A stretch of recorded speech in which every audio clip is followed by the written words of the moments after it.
berkenan untuk join pada diskusi ke-59 ini, Bapak Dr. Widodo SHMH, Dirjen Aku Kementerian Hukum Republik Indonesia.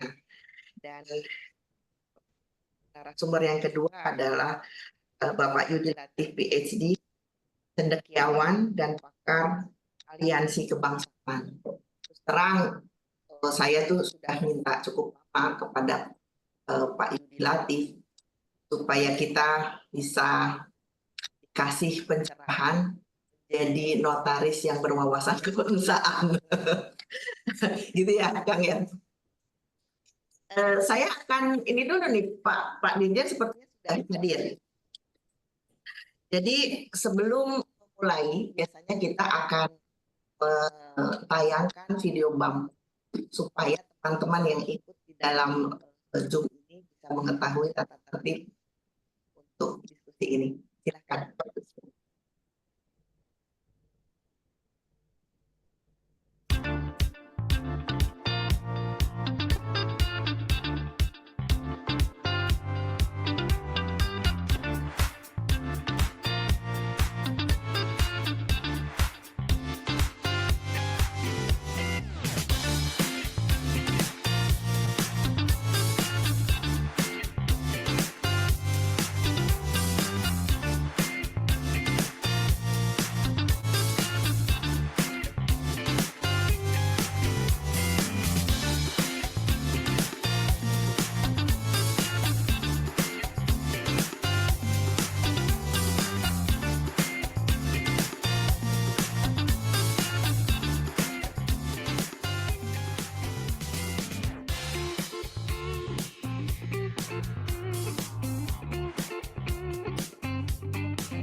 Berhenti.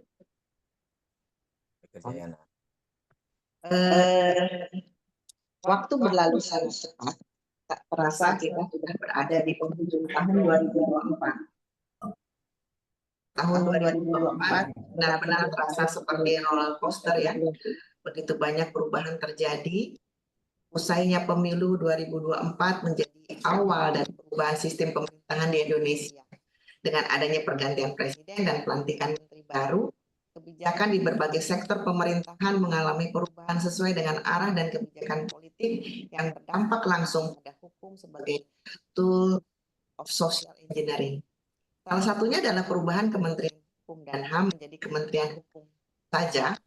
Lantas bagaimana arah dan kebijakan pemerintah terhadap notaris sebagai pejabat umum pasca perubahan tersebut, dan apa insight dari pemerintah dalam hal ini Kementerian Hukum untuk notaris di tahun 2025. Itulah yang melatar belakangi tema diskusi di Kepencapir ke-59 ini, yaitu notaris sebagai officium nobile, suatu refleksi di akhir tahun 2024 dan apa yang akan menjadi insight di 2025. Setelah hadir Bapak Dirjen Aku, Bapak Widodo, Bapak sudah Join kah, Bapak? Pak Widodo? Bentar, saya panggil.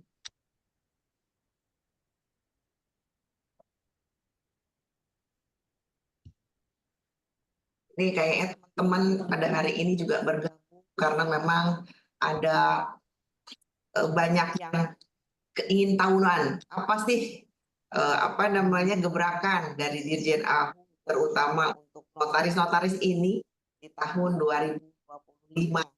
Ya, makanya kita menunggu nih apa arahan dari Pak Dirjen. Kita masih menunggu ya. Pak Widodo sudah bergabung. Pak Agung? Mohon menunggu sebentar, Ibu, sekitar Ya. 1 menit. Oke, baik. Mungkin sedang dalam persiapan. Nah, mungkin ada teman-teman yang kalau nanti karena waktunya Bapak terbatas sampai 10.30 saja, kalau ada teman-teman yang ikut bertanya nanti masuk dalam kolom chat, nanti kita mungkin akan sampaikan. Dan jangan lupa kita akan dengarkan juga ini Pak Yudi Latif. Ya, saya ini baca bukunya luar biasa, tebal-tebal bantal, tapi bukunya Pak Yudi Latif itu selalu mengasihkan, menghanyutkan. Kalau orang baca novel hanyut, kalau saya baca bukunya Yudi Latif itu hanyut. Pak Dirjen, selamat Assalamualaikum pagi. warahmatullahi wabarakatuh. Assalamualaikum warahmatullahi wabarakatuh. Mohon maaf Pak Dirjen, kami mengganggu kesibukan Bapak. Nggak Nah, apa-apa. iya, sesuai dengan arahan, Bapak akan memulai di jam 10. Mangga Bapak. Baik, bismillahirrahmanirrahim. Assalamualaikum warahmatullahi wabarakatuh. Terdengar ya, Bu Dokter? Terdengar sangat bagus. Salam sejahtera bagi kita semua. Salam, Om Swastiastu, Namo Buddhaya, salam kebajikan. Yang saya hormati Bapak Yudi Latif, PhD, ya, PSIK Indonesia, yang sama-sama kita hormati juga Ibu Dr. Dewi Tenti Septi Artianti, SHM HMKN, sebagai founder klub discussion kelompok notaris pendengar, pembaca dan pendengar seluruh peserta yang berbahagia. Marilah kita panjatkan itu kita kepada Tuhan Yang Maha Kuasa, karena atas berkat dan rahmat karunia-Nya kita semua masih diberikan kesehatan hingga dapat hadir dalam kegiatan kelompok dengan tema notaris sebagai officium nobile, suatu refleksi di akhir tahun 2024. Hadirin yang berbahagia, pertemuan dengan para notaris selalu menarik minat dan perhatian saya karena menjadi kesempatan yang baik untuk menyampaikan berbagai hal terkait dengan pelaksanaan jabatan notaris. Sebagaimana kita ketahui bahwa notaris merupakan pejabat umum yang memiliki kewenangan untuk membuat akta otentik dan kewenangan lainnya berdasarkan peraturan perundang-undangan dari sejumlah kewenangan yang dimiliki oleh notaris tersebut. Berkaitan dengan pentingnya peran dari notaris dalam meningkatkan perekonomian di Indonesia, notaris harus taat dan patuh kepada kode etik dan peraturan perundang-undangan yang telah ditetapkan. Notaris merupakan bagian dari sistem negara karena kewenangannya diperoleh dari negara. Sebagai pejabat umum, notaris juga harus membantu mendukung jalannya administrasi pemerintahan dan menjadi ujung tombak kemajuan perekonomian nasional. Indonesia merupakan bagian dari masyarakat internasional yang membuat kita terlibat dalam manajemen global dengan infrastruktur ekonomi, dengan berbagai problematikanya yang berkaitan dengan ancaman tindak pidana lintas negara. Hadirin Bapak Ibu sekalian yang saya hormati, notaris adalah profesi hukum yang mulia dan dikenal sebagai officium nobile karena profesi notaris memiliki hubungan erat dengan kemanusiaan. Akta yang dibuat oleh notaris dapat menjadi dasar hukum atas status harta benda seseorang, hak dan kewajiban seseorang juga. Kekeliruan atas akta yang dibuat oleh notaris dapat menyebabkan tercabutnya hak dan kewajiban seseorang. Dengan demikian, notaris dalam menjalankan tugasnya tentu harus sesuai dengan peraturan perundang-undangan, khususnya Undang-Undang tentang Jabatan Notaris. Dalam pasal 1 angka 1-nya dinyatakan notaris adalah pejabat umum yang berwenang memiliki kewenangan lain sebagaimana dimaksud dalam peraturan perundang-undangan. Selain undang-undang tentang jabatan notaris, notaris juga, Bapak Ibu sekalian, terikat dengan kode etik, di mana kode etik itu merupakan kaidah moral yang ditentukan oleh Perkumpulan Ikatan Notaris Indonesia berdasarkan keputusan Kongres dari perkumpulan dan atau yang dilakukan berdasarkan peraturan perundang-undangan yang mengatur tentang hal itu yang berlaku bagi serta wajib ditaati oleh setiap semua perkumpulan dan semua yang menjalankan tugas jabatan notaris, termasuk di dalamnya para pejabat sementara notaris, notaris mengganti, dan juga lainnya. Bapak Ibu sekalian yang saya hormati, pekerjaan notaris adalah pekerjaan yang lebih mengutamakan pelayanan daripada imbalan atau pendapatan.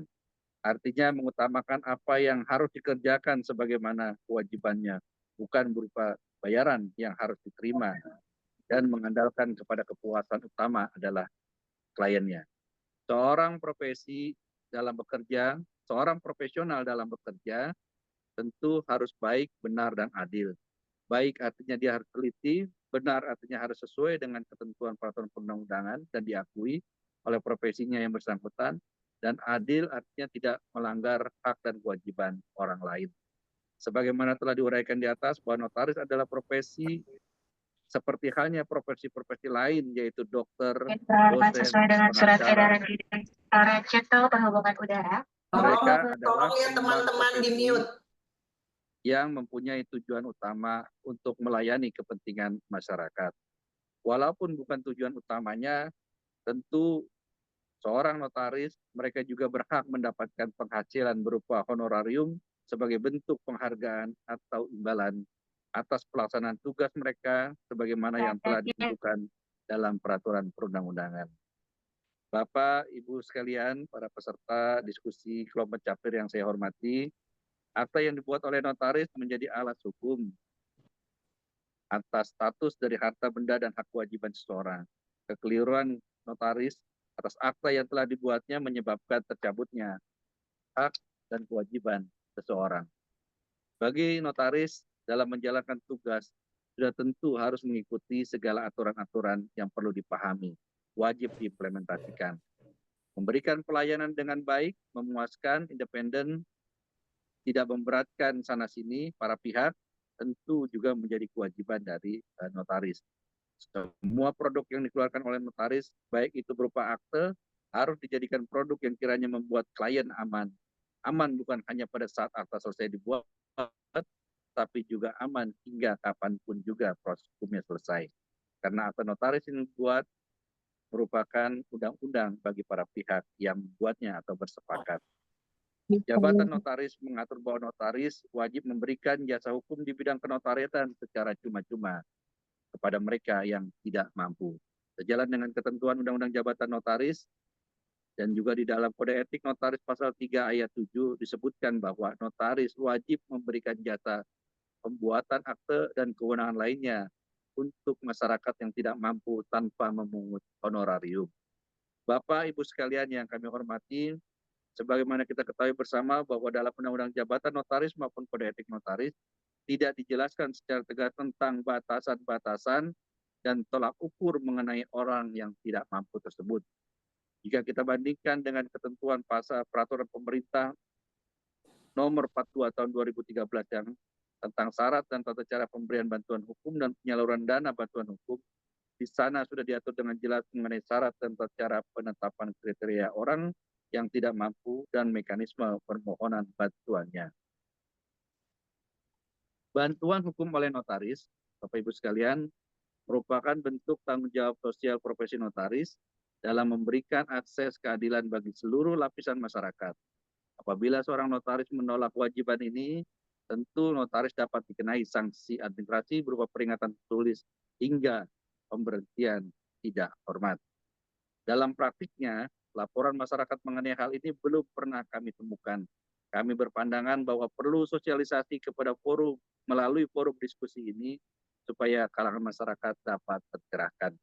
Sekarang pertanyaannya adalah bagaimana kita menegaskan pasal 37 dari Undang-Undang Jabatan Notaris tentang penjelasannya untuk memberikan kepastian hukum bagi masyarakat dan profesi notaris itu sendiri. Ini tantangan nyata untuk kita semua, dan saya meyakini bahwa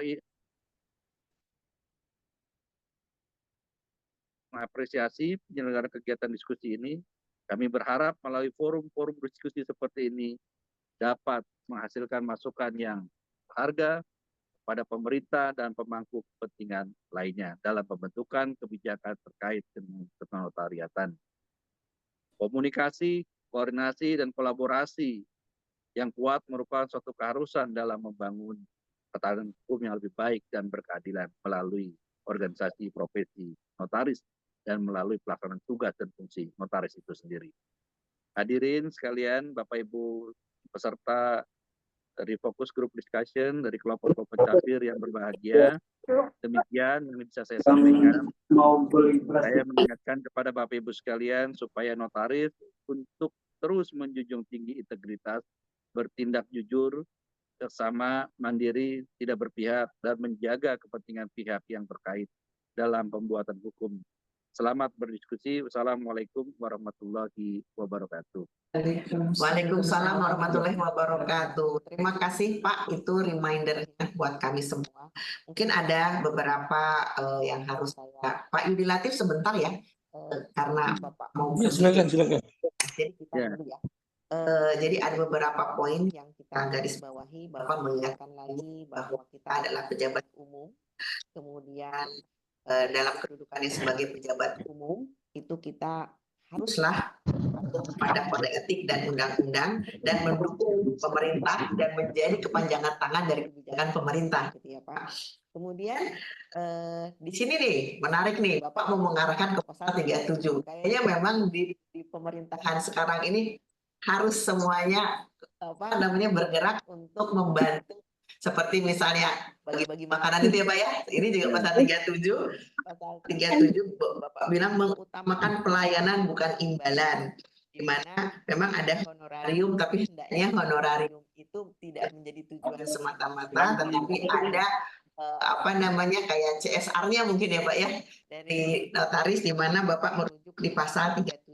Teman-teman, pasal 37, izin saya membacakan, itu adalah kewajiban seorang notaris untuk memberikan jasa hukum di bidang kenotariatan secara cuma-cuma bagi orang yang tidak mampu. Ketidakmampuan ini mungkin kita juga akan bertanya lebih lanjut seperti apa nanti teknisnya ya, karena kan tidak mungkin juga kalau serta-merta kita melihat seseorang tidak mampu. Banyak yang pura-pura sekarang Pak Dirjen.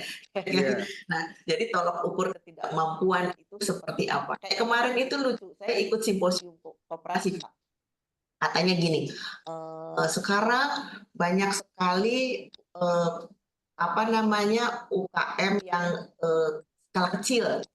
Nah, pertanyaannya menarik Pak, apakah memang masyarakat itu mulai bergerak untuk berwirausaha dalam skala kecil, atau yang menengah turun menjadi kecil, gitu kan, sehingga akhirnya memperbanyak skala yang kecil. Itu pun jadi masyarakat. Jadi kita harus tahu yang wajib mendapatkan bantuan itu mungkin seperti apa. Dan dari Bapak tadi sudah ditekankan lagi bahwa produk yang kita keluarkan itu harus aman hingga kapanpun juga. Nah, Bapak juga mengingatkan tentang koordinasi yang kuat. Nah, mungkin 3 hal tersebut bisa menjadi pancingan ya Bapak untuk menjelaskan lebih lanjut. Pertama tentang tadi implementasi dari pasal 37 menurut versi Kementerian Hukum itu seperti apa, dalam artian di mana notaris juga ingin terlibat untuk dapat lebih menjadi kepanjangan tangan dari pemerintah kebijakan dan juga bermanfaat bagi masyarakat.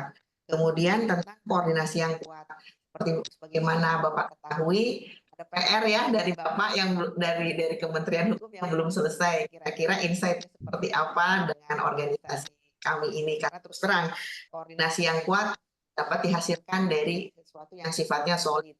Ketiga nih ada titipan dari teman ini nih kayak ALB. Kabarnya gimana Pak tentang CAT itu? Apakah mau dilanjut atau tidak? Mungkin 3 dulu ya Pak. Terima kasih. Baik, terima kasih Bu Dokter, Pak Yudi Latif yang saya hormati, serta rekan-rekan peserta FGD yang terhormat, bahwa pertama sebagaimana tadi saya sampaikan, tentu sebagai profesi yang terhormat, gitu ya, profesi yang sangat mulia, orang notaris tentu juga harus melaksanakan tugas itu dengan baik. Itu poin pertama.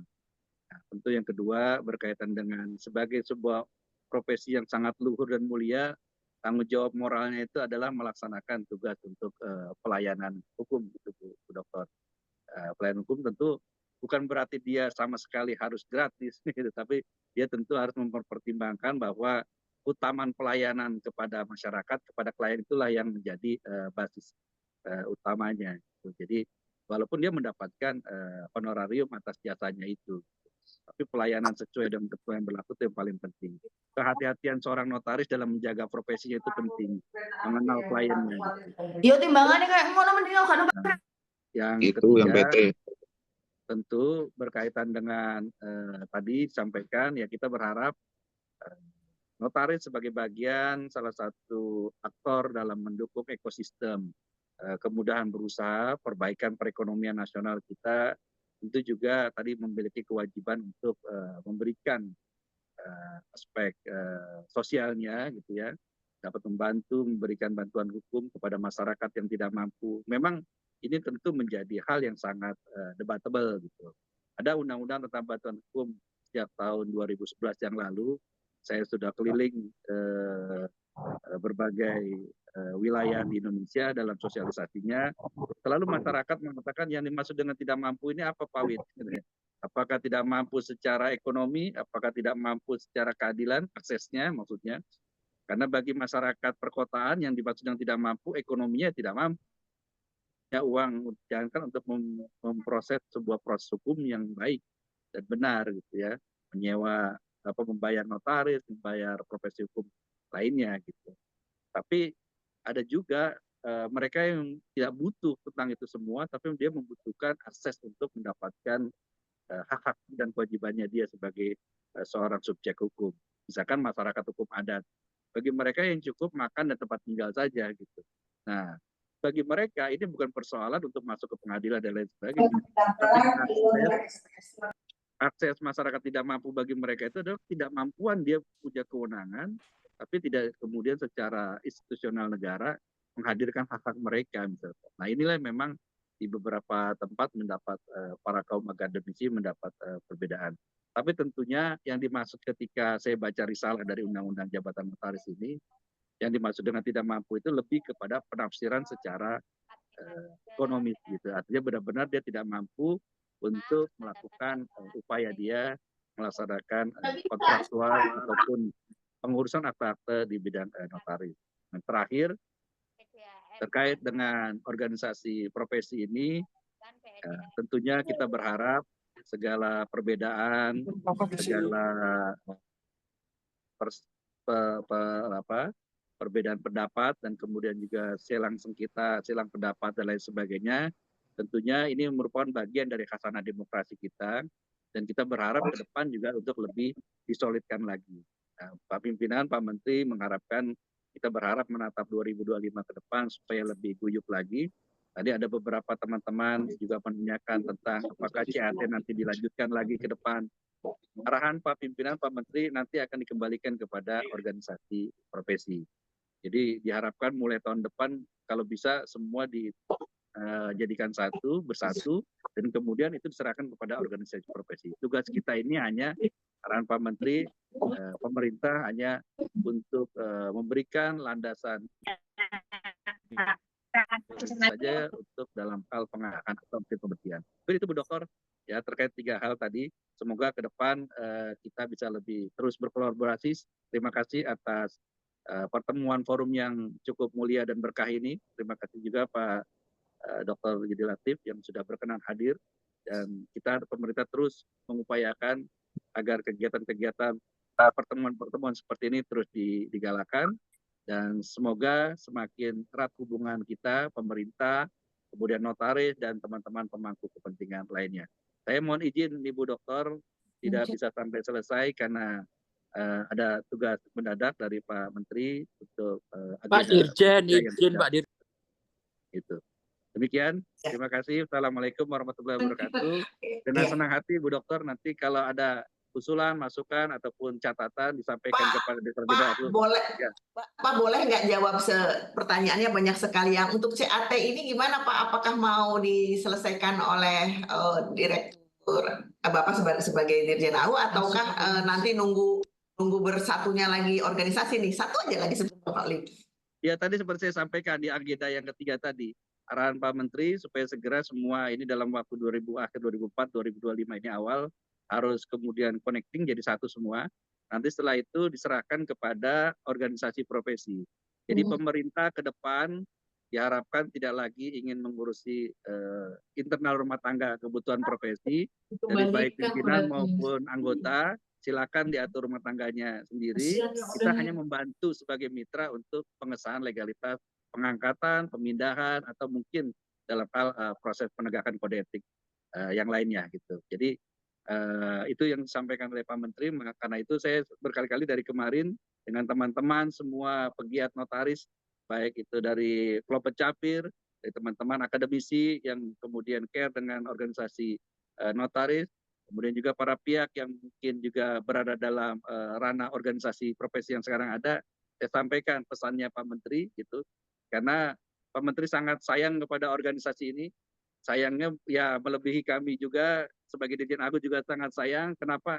Karena Pak Menteri itu istrinya pun ibu notaris, Pak Wamen pun ibu notaris. Jadi beliau keduanya adalah orang yang sangat tahu tentang situasi kondisi dari keluarga besar notaris ini.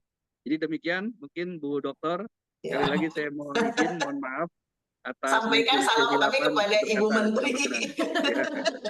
ya. Pak, Terima atur kasih. nuhun, Ya. atur nuhun. Iya, Sami-sami, menuju 2025 organisasi ya. notaris solid Indonesia Emas, kembali. ya Allah, Ya. terwujud insya Allah. Amin, amin. Nuhun, terima Terima kasih kasih. Bapak atas kehadirannya. Ya. Wassalamualaikum warahmatullahi wabarakatuh. Teman-teman, sudah kita dengarkan ya penjelasan dari Pak Dirjen tentang apa saja rencana di tahun 2025. Adik-adik ALB lalu cepat kepancing, pasti segala sesuatu akan dipikirkan secara baik dan bijaksana oleh kementerian. Ya, tidak seperti hari ini A, besok B, tentunya tidak seperti itu. Kita tunggu saja. Tapi maaf, mungkin tadi juga sudah minta maaf duluan sih Pak Dirjen ya, bahwa beliau tiba-tiba dipanggil Pak Menteri, jadi tidak bisa menemani kita sampai akhir.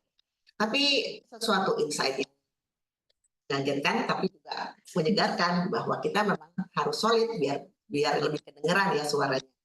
Oke, nah kembali lagi saya setuju dengan diraisnya pasal 37, artinya kita memang menjadi notaris yang tidak hanya melulu bicara tentang upah, ya kan? Kita harus menjadi notaris yang berwawasan kebangsaan. Oleh karenanya tepat sekali hari ini kita menghadirkan pakar aliansi kebangsaan senior saya, Bapak Dr. Yudi Latif PhD.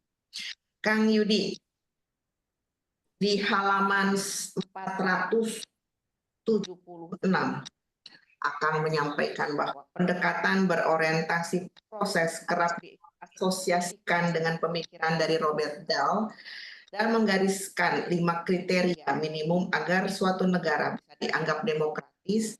Kelima kriteria berbentuk proses ini meliputi, saya akan quote yang nomor 3 saja karena cocok sekali dengan kami. Pemahaman tercerahkan atau enlightenment understanding. Setiap warga harus memiliki kesempatan yang setara dan efektif untuk mempelajari alternatif kebijakan yang relevan serta kemungkinan akibat-akibatnya. Kelompok pencapir berusaha menuju ke 5 tahun ini masuk dalam koridor ini, Kang, supaya menjadi notaris yang tidak hanya cari duit katanya, tapi kita juga masuk ke dalam koridor menjadi agen sosialisasi bagi masyarakat supaya lebih mencerahkan. Mangga Kang Yudi Latif. Itu dan tepat, silakan. Baik, terima kasih yang terhormat Ibu Dewi Tenti dan rekan-rekan anggota kelompok pencapir notaris yang budiman. Assalamualaikum warahmatullahi wabarakatuh. Waalaikumsalam warahmatullahi wabarakatuh. Suatu kehormatan bagi saya untuk bisa berbagi pikiran di akhir tahun ketika suasana di ruang publik kita sedang berkabut ya. Dalam kaitannya dengan tugas kenotariatan, kita lihat viral ya berbagai konten-konten YouTube, konten-konten TikTok yang menunjukkan kekisruhan di dalam tata kelola pertanahan, bagaimana kisruh di kasus PSN, tentang sertifikat ganda dan macam-macam itu mewarnai kehidupan kita, dan itu mengindikasikan ada sesuatu di dalam kehidupan publik kita, dan untuk mengangkat kembali satu renungan penting bahwa notaris sebagai officium nobile itu punya kehormatan yang luar biasa dan menjadi penentu gerak maju suatu bangsa. Pertama, kenapa ini sebagai reprofleksi mengingatkan kita lagi, bukan saya sebanyak mengingatkan saudara-saudara yang punya profesi notaris bahwa notaris dikatakan sebagai officium nobile itu karena dia merupakan penanda dan pembentuk peradaban itu sendiri. Notaris merupakan salah satu profesi tertua nyaris seusia peradaban. Dia tumbuh bersama tumbuhnya tradisi tulis, tradisi demokrasi, dan tradisi rule of law, itu jangan lupa ya. Oleh karena itu biasanya cara kita mengukur wajah dan tingkat peradaban suatu negara, katanya, lihat saja wajah dan perilaku notarisnya itu seperti apa. Karena notaris adalah wajah dari peradaban itu sendiri. Why? Nah, seperti kita tahu, tradisi notaris betul-betul jangkar peradaban. Jadi pertama, tradisi tulis itu dimulai dari apa? Kenapa manusia memerlukan kemampuan membentuk tulisan? Mungkin kita pikir demi pengembangan ilmu pengetahuan dan teknologi. Bukan. Tradisi tulis itu diciptakan oleh manusia pada awalnya justru untuk semacam tugas konotariatan gitu. Terutama di tradisi Sumeria, Babilonia, itu awalnya ketika raja-raja merasa perlu untuk mencatat tentang pajak, mencatat tentang utang piutang, mencatat tentang perbudakan.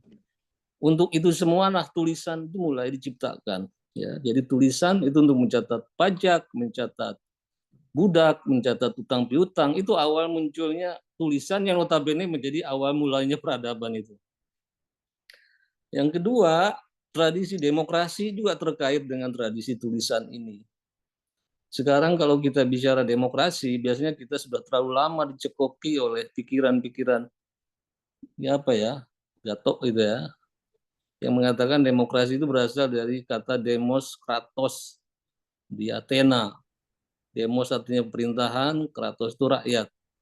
Tapi ada profesor dari King College Inggris namanya John Kane. Dia menulis tentang the history of democracy. Dia coba lacak akar demokrasi itu dari asal-usulnya dari mana. Dia pergi ke Athena, dia susuri, nggak ada istilah demos kratos itu dalam tradisi Athena. Ternyata dia susuri, demokrasi itu etimologisnya itu berasal dari kata demokratia, yaitu Dewi Majelis yang muncul pertama kali di Babylon. Yaitu tadi bersamaan dengan tradisi tulis, itu kemudian raja juga merasa perlu mulai mendengar tentang aspirasi rakyat, kepentingan rakyat. Jadi selama ini kita tahu bahwa sabda raja itu sabda Tuhan, oleh karena itu tidak ada ruang bagi rakyat untuk memperjuangkan haknya. Tapi di Babylon mulai dibuka ruang untuk majelis, di mana rakyat boleh mendiskusikan kepentingannya membangun kota, taman gantung, dan lain-lain. Nah, Dewi Majelis inilah namanya demokratia. Demokratia adalah the goddess of Babylon. Dan oleh karena itu dari tradisi majelis ini, di mana rakyat mulai didengar aspirasi dan kepentingannya, tradisi ini kemudian nanti berkembang ya lebih lanjut dengan dimulainya tradisi rule of law yang kita kenal dengan Kode Hammurabi. Kode Hammurabi itu bermula dari pikiran tadi itu bahwa harus ada ruang bagi rakyat untuk memperjuangkan hingga level tertentu tentang haknya.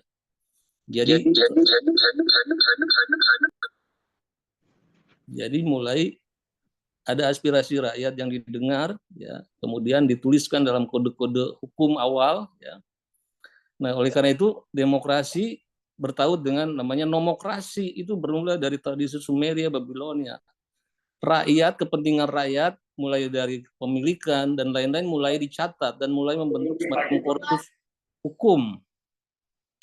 Nah, dari Sumeria, Babilonia nanti mempengaruhi ke India Selatan, dari India Selatan nanti kemudian ke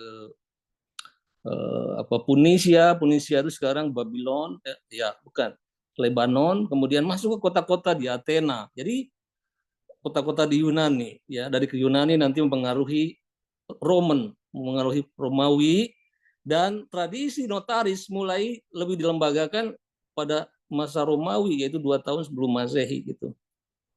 Itu di satu sisi. Jadi ini melahirkan, membentuk namanya common law dalam sistem Romawi, hukum yang tertulis. Di jalur lain, Sumeria, Babilonia juga mempengaruhi tradisi Semitik Abrahamik. Ya, kita tahu orang Yahudi itu nomaden, kemudian dari tradisi hukum Hammurabi itu dia bawa tadi itu ke Punisia, ke Lebanon dan lain-lain.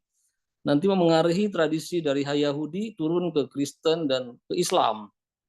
Hukum-hukum tradisi Islam yang memberi ruang rule of law-nya berciri pada justice, pemenuhan hak rakyat, hak publik.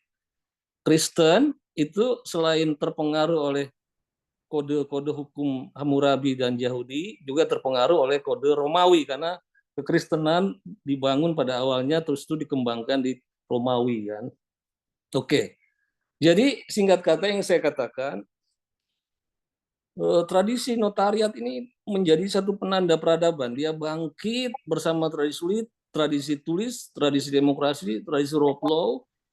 Nah, oleh karena itu dalam perkembangannya juga tradisi notaris yang di dalam tradisi Romawi disebut notari atau scribe itu betul-betul menjadi penjamin keadilan, penjamin tertib hukum, penjamin hak-hak publik. Itu yang paling penting kita ingat.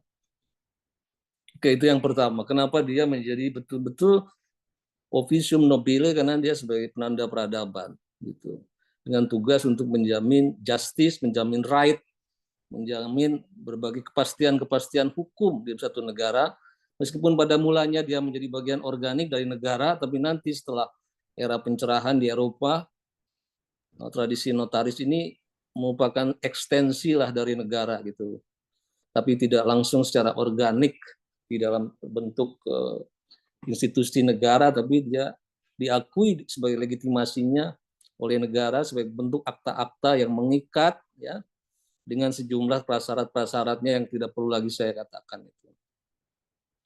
Nah, kedua yang sering kita lupakan, kenapa notaris itu officium nobile, karena dia berkaitan langsung dengan tujuan hidup kita sebagai manusia, tujuan hidup kita beragama, tujuan kita hidup bernegara. Kalau kita tanya, sebenarnya kita hidup itu untuk apa? Kita beragama itu untuk apa? Kita bernegara itu untuk apa? Nah, kalau kita ringkas menjadi satu kata, ini ada psikologi dari Amerika namanya William James. Dia bilang, motif terdasar dari seluruh tindakan manusia itu adalah apa? Mengejar kebahagiaan, the pursuit of happiness, baik kebahagiaan di dunia maupun di akhirat. Nah, ketika para pendiri bangsa bertemu di BPUPK PKI, yang anggotanya sekitar 68 orang Indonesia selain Jepang, ya, ini juga mereka saling bertanya, what do we want? Kita membentuk negara itu apa? Banyak jawabannya, tapi Bung Hatta mewakili impian semua orang mengatakan begini, aku ingin membentuk negara di mana semua orang merasa bahagia di dalamnya. Petani bahagia, nelayan bahagia, bukan hanya politisi saja yang bahagia, ya kan? Orang Papua bahagia, orang Aceh bahagia, orang Islam bahagia, Kristen bahagia. Semua kita ingin bahagia. Dan kata bahagia ini merembes di banyak dokumen ketatanegaraan kita. Misalnya di dalam lagu Indonesia Raya, versi 3 stanza, kita tahu bahwa pada stanza kedua dikatakan bahwa doa-doa kita bersama itu, doa-doa kebangsaan kita itu satu saja. Marilah kita mendoa. Apa doanya? Indonesia bahagia. Nah, kemudian di alinea kedua pembukaan Undang-Undang 15 secara implisit dikatakan, dan pergerakan kebangsaan Indonesia telah sampai, pergerakan kemerdekaan Indonesia telah sampailah pada saat bahagia, bla bla bla bla bla. Nah, Bagaimana cara kita mencapai kebahagiaan itu? Ya. Nah, kalau kita percaya pada jalur Stoik namanya, Stoik satu mazhab etis ya di Athena mengatakan tidak ada jalan menuju kebahagiaan itu tanpa jalan integritas. Tidak ada jalan menuju kebahagiaan itu tanpa membentuk high trust society, masyarakat etis, masyarakat integritas. Dan urutan-urutannya kira-kira dirumuskan oleh Clinton Rossiter seperti ini. Untuk sampai pada negara kita bahagia itu. Pertama dia bilang, there is no happiness without liberty. Nggak ada kebahagiaan tanpa kemerdekaan. Maka kita perjuangkan kemerdekaan itu. Baik kemerdekaan dari penjajahan asing maupun represi-represi di dalam negara. Tapi dia lanjutkan, there is no liberty without self-government. Tidak ada kemerdekaan tanpa kemampuan kita untuk menata kelola, mengurus, membentuk pemerintahan sendiri. Apa cukup? Tidak cukup. Kita bentuk sistem pemerintahan dari pusat ke daerah. Dan dilanjutkan, there is no self-government without constitution. Nggak ada, nggak mungkin kita membentuk sistem pemerintahan sendiri kalau kita tidak punya konstitusi. Tapi apa dengan konstitusi? Berarti kita akan otomatis akan bahagia? Belum tentu. Kita amandemen undang-undang, pasalnya ditambah berkali-kali, apakah mendekatkan kita pada kebahagiaan? Tidak. Itu dikatakan, there is no constitution without moral. Nggak ada konstitusi itu tanpa moral, tanpa etika. Nggak mungkin. Ya. Pasalnya boleh ditambah berkali-kali. Dan ini Supomo sudah mengingatkan, ya kan, bahwa kita sudah menyusun konstitusi itu sesempurna-sempurnanya. Tapi dia bilang kan, pada akhirnya, ya, konstitusi itu tergantung semangat moral penyelenggara negara. Meskipun kita menghendaki negara kekeluargaan, tapi kalau pejabat negaranya itu mengarahkan pada paham perseorangan, paham konstitusi itu tidak ada artinya dalam praktek. Dan ini yang menarik di ujungnya, none of this good without stability and order. Tidak satu pun dari semua rangkaian yang baik-baik tadi itu, yaitu apa? Happiness, liberty, self-government, constitution, moral. None of this good, tidak mungkin. Semua ini bisa berjalan tanpa stabilitas dan tertib. Tertib hukum, tertib administrasi, tertib ya, hukum akta-akta publik, tertib-tertib macam-macam, akuntabilitas, transparansi, dan nggak mungkin. Jadi kita moralitas itu tidak akan bisa tumbuh kalau kita tidak membangun satu tatanan ketertiban. Makanya tadi nanti akan kita lihat, ikut melaksanakan ketertiban dunia, ikut di dalam misi kita. Ya. Jadi bahkan siapa ini? Saint Augustine mengatakan apa artinya demokrasi? Di mana setiap saat kita menghadapi begitu banyak orang terbunuh atau begitu banyak kekacauan akibat terjadinya ketidakpercayaan di dalam tatanan publik. Nah, di sini menghunjam langsung dengan soal-soal yang berkaitan dengan tugas kenotariatan. Happiness sekarang ini kita lihat ya di dunia, happiness itu memang ditentukan oleh faktor-faktor subjektif, tapi faktor-faktor objektif. Artinya kebahagiaan itu tentukan faktor subjektif, tergantung manusianya, riwayat manusianya, biografi manusianya. Bahkan katanya DNA manusia, genetik manusia mempengaruhi kebahagiaan. Itu subjektif. Tapi happiness juga ditentukan faktor objektif. Faktor-faktor apapun latar belakang individu, semua bisa terpapar oleh itu. Nah, salah satu faktor pengungkit terbesar dari kebahagiaan yang sifatnya objektif itu apa?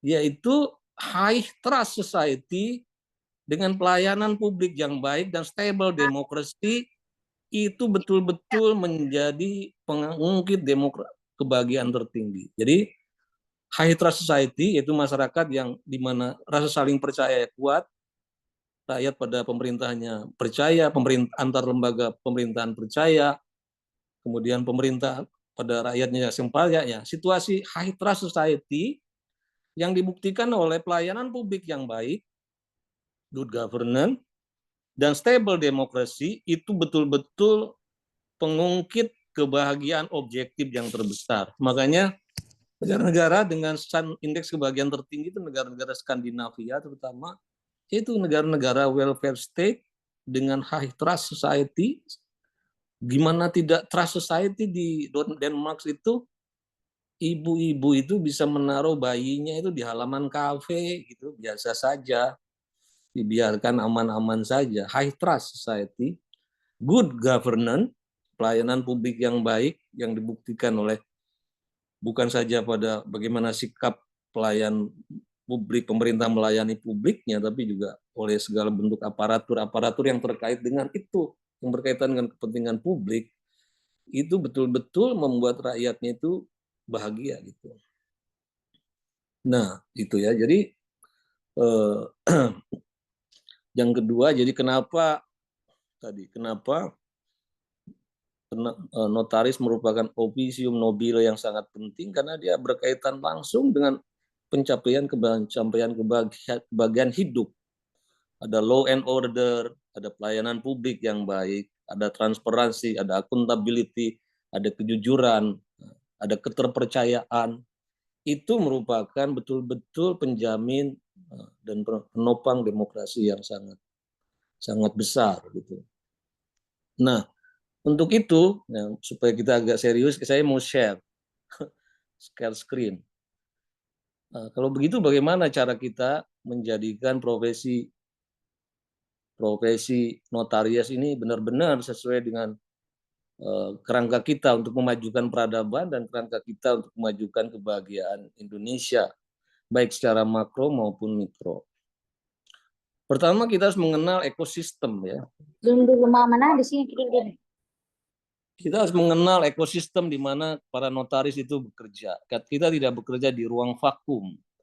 Kita bekerja di dalam satu kenyataan ruang waktu. Ya, bahwa hidup kita di dalam negara kepulauan Indonesia yang terbesar, ya, sebagai taman sari dunia di mana segala keragaman manusia dengan segala asal usulnya hidup. Nah, Indonesia adalah negara paling majemuk di dunia dari berbagai sisi.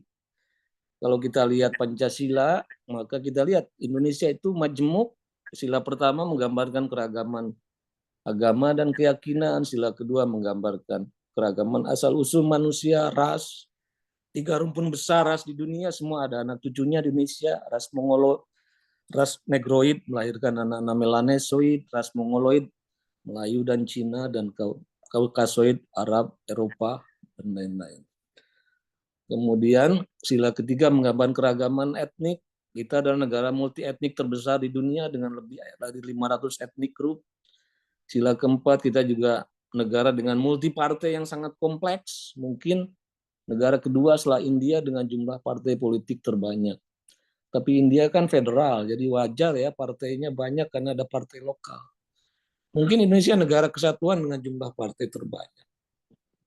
Dan sila kelima, jangan lupa kita juga multi layer peradaban dan hierarki sosial. Ketika kita bicara tentang industri 4.0, society 4.0, jangan lupa masih ada saudara-saudara kita hidup di atas pohon dan ladang berpindah. Nanti kita akan ada kaitannya bagaimana kita bicara kenotariatan di dalam lingkungan masyarakat yang bahkan belum memasuki era 1.0, di mana hak milik yang sifatnya pribadi belum dikenal gitu. Itu memberikan perspektif tentang hak tersendiri di dalam negeri kita. Itu sebabnya dalam property right di Indonesia tidak hanya mengenal individual right seperti rata-rata negara di Eropa.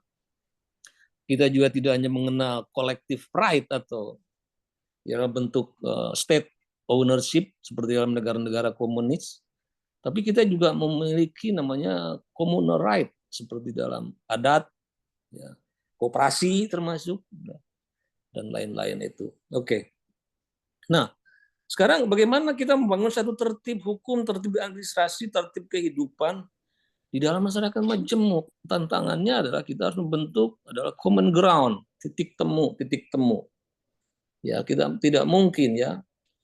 Dan kan di sini ada 2 cara ya, bagaimana cara kita hidup di dalam keragaman itu. Pertama kan berarti untuk identitasku ada, identitas lain harus disingkirkan. Itu namanya atavisme. Tapi kalau itu yang terjadi, Indonesia jadi zona konflik yang ada habis-habisnya. Kedua, semua orang perlu identitas, Di dalam kenyataan Indonesia yang multi identitas, mau tidak mau kita harus membentuk titik temu, titik tumpu, dan titik tuju bersama. Kita harus mencari titik temu yang memungkinkan keragaman itu bisa bersatu. Bagaimana caranya membangun titik temu? Nah, pertama kita harus mengembangkan jaring-jaring konektivitas, jaring-jaring interaksi, jaring-jaring komunikasi, jaring-jaring pergaulan, jaring-jaring pelayanan. Nah, ini bukan hanya soal konektivitas fisik, jalan, jembatan, sarana transportasi yang disebut hard infrastruktur, tapi juga soft infrastructure, pendidikan, informasi, ya, literasi. Nah, itu membangun konektivitas. Nah, jadi semakin kita terkoneksi, kita semakin saling memahami dengan syarat bahwa selain konektivitas fisik itu perlu konektivitas hati dan pikiran. Bagaimana hati dan pikiran bisa terkoneksi? Yang pertama adalah kita harus memperkuat literasi, daya baca. Karena kalau daya literasi kita pendek, kita sulit memahami, berempati pada kenyataan yang berbeda.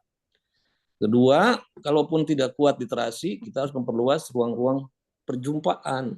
Sehingga dengan mengenal, kita menjadi saling mencintai satu sama lain. Dan yang kedua adalah membangun jaring-jaring inklusivitas, jaring-jaring kesetaraan akses. Kesetaraan akses pada pendidikan, pada kesehatan, pada pelayanan publik, kesetaraan akses pada voting right, pada hukum, pada partisipasi politik, dan kesetaraan akses juga tadi pada bagaimana ada peluang-peluang untuk berusaha, mengembangkan diri untuk sejahtera. Nah, itu menjadi sangat penting. Karena manakala sumber daya pelayanan itu eksklusif, hanya dikuasai orang tertentu, golongan tertentu, itu yang melahirkan banyak retakan-retakan dan ketidakpercayaan sosial. Ya, itulah yang hakikat dari Bhinneka Tunggal Ika itu. Bahwa di balik perbedaan kita harus bisa menemukan titik-titik persamaan. Gitu. Nah, titik-titik persamaan itu dibangun dengan kerangka konektivitas, saling mengenal, saling berjumpa, dan inklusivitas, ya, kesetaraan akses pelayanan publik dan berbagai hak-hak untuk melakukan pemilikan usaha dan lain-lain itu. Nah, konektivitas dan inklusivitas itu harus diikat seperti saat puli di berserak. Ikatannya itu adalah ikatan integritas, tekanan nilai. Ya. Jadi orang hanya akan bisa mengembangkan pergaulan, hanya akan ada jaminan pada kesetaraan kalau ada basis etis. Jadi etika itu semacam semen, perekat. Gitu. Suatu masyarakat di mana etika tidak ditegakkan, tidak ada landasan untuk saling percaya. Gitu. Jadi di dalam satu masyarakat demokratis, di mana etika tidak baik, tidak ada jaminan untuk membuat orang saling percaya. Ya. Kalau tidak ada jaminan bagi rasa percaya, namanya low trust society, maka transaksi-transaksi ekonomi jadi mahal, politik jadi mahal, dan lain-lain. Maka itu kan sudah di dalam buku Trust oleh si Fukuyama ya, bahwa kita teringat ya bagaimana Lee Kuan Yew membangun Singapura. Dia bilang ketika kami harus mendapati Singapura itu yang ada hanya sebongkah tanah, satu pesisir tanpa pedalaman, yang dijumpai orang-orang pemalas, orang-orang Melayu yang malas, dan orang Cina yang jorok, spitting di mana-mana. Dan kita tidak punya harapan untuk maju, kecuali mengembangkan jasa. Dan kalau kita bicara jasa, itu kuncinya adalah keterpercayaan, etika, disiplin, tertib. Gitu. Nah, landasan integritas dalam kehidupan publik kita itu terkristalisasi di dalam Pancasila. Jadi Pancasila ini saya makanya nyebutnya Pancasila itu saya sebutnya the ideology of social inclusion. Ideologi besar tentang inklusi sosial, inklusi ekonomi, inklusi budaya, inklusi politik. Tapi Pancasila juga sekaligus the philosophy of happiness. Tentang kebahagiaan. Jadi Pancasila itu the ideology of social inclusion. Satu jaminan tadi supaya kita bisa inklusif, bisa terkoneksi secara setara, kita inklusi secara budaya, hanya kita punya namanya civic kompeten, punya kecerdasan kewargaan. Nah, itu penting. Bahwa kita bukan hanya harus pandai matematika, hanya pandai kenotariatan, pandai fisika, tapi penting juga kita mengenal namanya itu civic kompeten. Kita harus memiliki kecerdasan sebagai warga, tahu hak dan kewajiban sebagai warga negara, bisa mengemban civic duty supaya ada order, ada tertib di dalam kehidupan majemuk. Yang menarik ya, di Athena orang boleh sepintar apapun, matematika, logika, dan lain-lain, tapi kalau tidak mengerti hak dan kewajiban sebagai warga negara, tidak bisa menjunjung tinggi hukum, itu disebut sebagai orang idiot.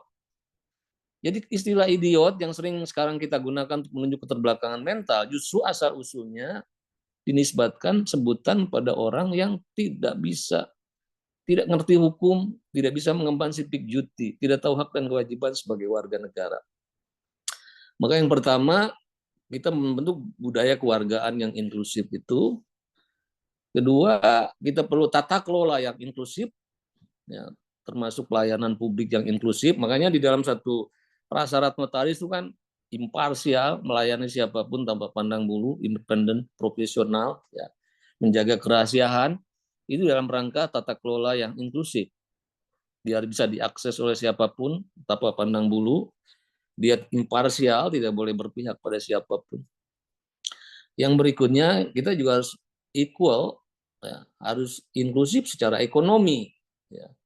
Karena ini semua orang ingin sejahtera, maka kita juga perlu membangun kerangka kesejahteraan juga lewat antara lain adalah kepastian bagaimana orang terhadap kepastian di dalam transaksi, kepastian terhadap hak milik, kepastian lain itu harus dijamin. Oke, saya nggak usah terlalu mengurai lebih lanjut tentang Pancasila.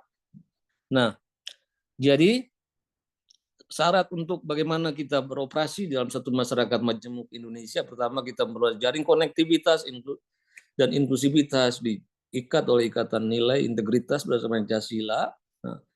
Nah, selanjutnya kemana kita arahnya? Ya. Atau kalau kita ingin turunkan sedikit lah, karena ini mungkin ada kaitan dengan notariatan. Kalau kita turunkan, Kang Yudi, ya, ini ya, kan keren banget sih ya, tapi boleh nggak saya ngebelokin sedikit nih dalam konteks tadi Pak Dirjen juga kan mengingatkan soliditas untuk kita notaris supaya solid di tahun 2025. Biasalah mungkin Kang Yudi belum terinfo bahwa perpecahan itu sedang terjadi di negara kita. Banyak sekali organisasi-organisasi yang sudah besar itu pecah. Nah, dalam konteks ini bagus banget nih.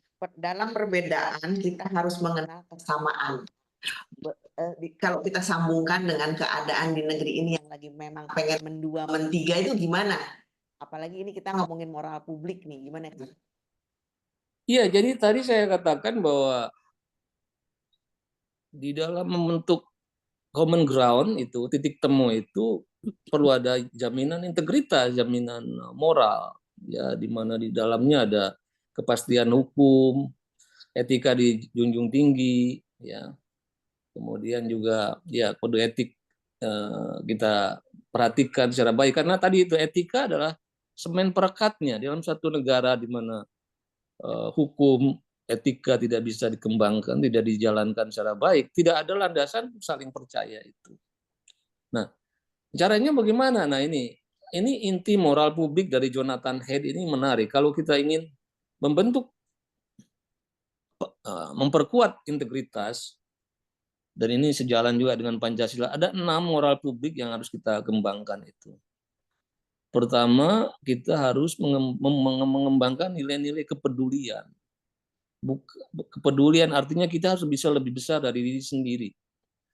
Nah, jadi ini yang disebut dengan kegotong royongan, tepas lira, itu menjadi penting. Di Indonesia sebenarnya masyarakat kita ini baik. Jadi kalau tsunami menghantam Aceh, kalau solidaritas yang sifatnya emosional itu masih baik. Pada dasarnya bangsa Indonesia ini bangsa baik. Tapi begitu care ini, solidaritas menjadi kualitas fungsional, artinya terinstitusionalisasikan ke dalam berbagai bentuk lembaga-lembaga politik, nah, disitulah problematik kita itu. Jadi ketika harus terjemahkan dalam bentuk tata kelola, careness itu menjadi amburadul karena tidak ada tatanan ya sehingga orang saling serobot satu sama lain gitu. Yang kedua, nah ini harus mengembangkan fairness, rasa keadilan, rasa kepantasan. Ya, berat sama dipikul, ringan sama dijingjing. Yang berikutnya adalah mengembangkan liberty, baik kebebasan negatif maupun kebebasan positif. Kalau kebebasan negatif artinya kita harus mengembangkan bebas dari apa? Bebas dari ketakutan, bebas dari penyalahgunaan wewenang, bebas dari kelicikan, bebas dari manipulasi, bebas dari diskriminasi. Kedua adalah kebebasan positif, bebas untuk apa? Bebas mengembangkan potensi diri, kebebasan untuk berusaha, untuk mengartikulasikan pendapat, mengembangkan potensi diri, dan lain-lain. Yang berikutnya, nah ini kita harus punya loyalitas. Kalau kita ingin membantu common ground, harus punya loyalty. Loyal di sini artinya loyal pada tanah air bersama, loyal terhadap institusi-institusi bersama, loyal terhadap konsensus-konsensus bersama, loyal terhadap simbol-simbol bersama. Ini penting. Ibaratnya demokrasi kita itu seringkali memberi kebebasan pada lebah untuk terbang, itu boleh. Tapi jangan sampai membakar sarang lebahnya itu sendiri. Gitu. Jadi kita harus loyal terhadap tumpah darah kita, konsensus-konsensus bersama, ya. Itu harus kita pegang betul gitu. Jadi kita hidup di tanah air ini jangan cuma cari makan, numpang cari duit, tapi juga harus loyal terhadap tanah air ini dengan segala nilainya dijunjung tinggi. Nah ini terhadap otoritas. Nah ini respect terhadap otoritas hukum, otoritas daulat rakyat, ya. Otoritas hukum, ya. Otoritas lembaga-lembaga yang kita sepakati bersama, termasuk otoritas yang kita sepakati sebagai namanya itu sebagai representasi dari the suffrage, representasi dari suara warga. Itu harus kita respect pada otoritas. Jadi jangan pada orangnya, tapi terutama pada sumber representasi dari suffrage sebagai sumber otoritas yang beri kita bisa punya pohon yang tegak. Gitu. Yang berikutnya, nah ini sanctity. Kita harus menghormati hal-hal yang kita sucikan bersama. Suci di sini bukan hanya dalam arti agama ya, tapi nilai-nilai yang dianggap paling penting. Jadi misalnya kalau di dalam liberalisme, nilai yang paling dianggap penting kan individual freedom gitu. Kalau di dalam komunisme itu yang dianggap penting itu adalah kesetaraan atau sama rata sama rasa. Nah kalau di dalam Pancasila kan aspek-aspek yang disucikan itu nilai kooperatif, nilai-nilai gotong royong, nilai-nilai ketuhanan yang ulas asih, toleran itu. Jangan main serobot, ya, kooperatif jangan main serakah, ya. Semua atas dasar prinsip-prinsip yang kebajikan bersama atau bonum comune itu. Nah ini masih normatif ini. Nah sekarang semua ini bagaimana kalau kita terjemahkannya? Bagaimana caranya memperjuangkan semua nilai-nilai normatif ini? Nah, kalau kita benar-benar nilai Pancasila itu ini merembes, benar-benar sakti, bukan hanya diperingati dari kesaktian Pancasila ya, tapi benar-benar punya kekuatan efektif di dalam memandu kehidupan kita secara makro maupun kehidupan kita sebagai notaris, maka ia harus tadi itu harus dikembangkan di dalam prasyarat peradaban gitu. Jadi Pancasila itu konsepsinya luar biasa. Sekarang ini ideologi lain itu mulai kurang relevan. Semakin kompleks, semakin majemuk suatu bangsa itu justru memerlukan sistem ideologi yang lebih inklusif tadi. Dan saya baru kemarin menerima para profesor dan mahasiswa dari Leipzig University. Eropa itu sekarang kesulitan untuk membangun tatanan harmonis, tidak mampu menerima bahkan imigran-imigran gitu yang berbeda agama atau ras. Dia bilang kok Indonesia bisa, ya. Jadi mereka ingin belajar. Nah, tapi di Indonesia sendiri saya kira meskipun Pancasila secara konsepsi, nah tapi kita semakin kesulitan di dalam menjadikan Pancasila itu sebagai satu landasan hidup yang efektif. Karena apa? Karena kita mengalami kemunduran peradaban gitu. Jadi peradaban itu geraknya tidak harus selalu progresif. Ada banyak masyarakat yang mengalami peradabannya itu mundur. Ya lihat aja, Mesir kuno itu kan dulu peradaban mercusuar, tapi sekarang Mesir di mana? Mesopotamia, Babilonia dulu peradaban tinggi, sekarang ada di mana? Jadi gerak peradaban tidak selalu progresif, tapi bisa regresif. Nah, saya khawatir Indonesia ini kalau dari pembangunan fisiknya lumayan berkembang lah, tapi pembangunan jiwanya ini bergerak mundur gitu. Nah, untuk itu peradaban itu ada dimensi lahir, dimensi batin, dimensi dalam, dimensi luar. Dimensi batinnya itu aspek-aspek yang disebut mental factor.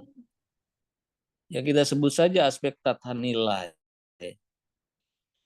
Kedua, peradaban itu punya aspek lahir. Aspek lahirnya itu dua. Pertama, governance, tertib hukum, tata kelola.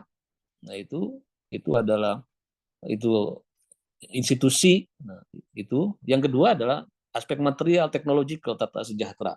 Nah, coba saya ingin ngajak ini kita masukkan ke kerangka profesi bagaimana mengembangkan notaris sebagai ofisial nobile di masa depan. Pertama, berbagai bentuk saya kira, berbagai bentuk kisruh dan berbentuk ketidakdisiplinan, pelanggaran-pelanggaran etik di dalam kenotariatan itu bukan hanya cerminan pendek, cerminan kecil dari profesi notaris itu sendiri, tapi merupakan pancaran dari bantalan nilai bangsa ini gitu.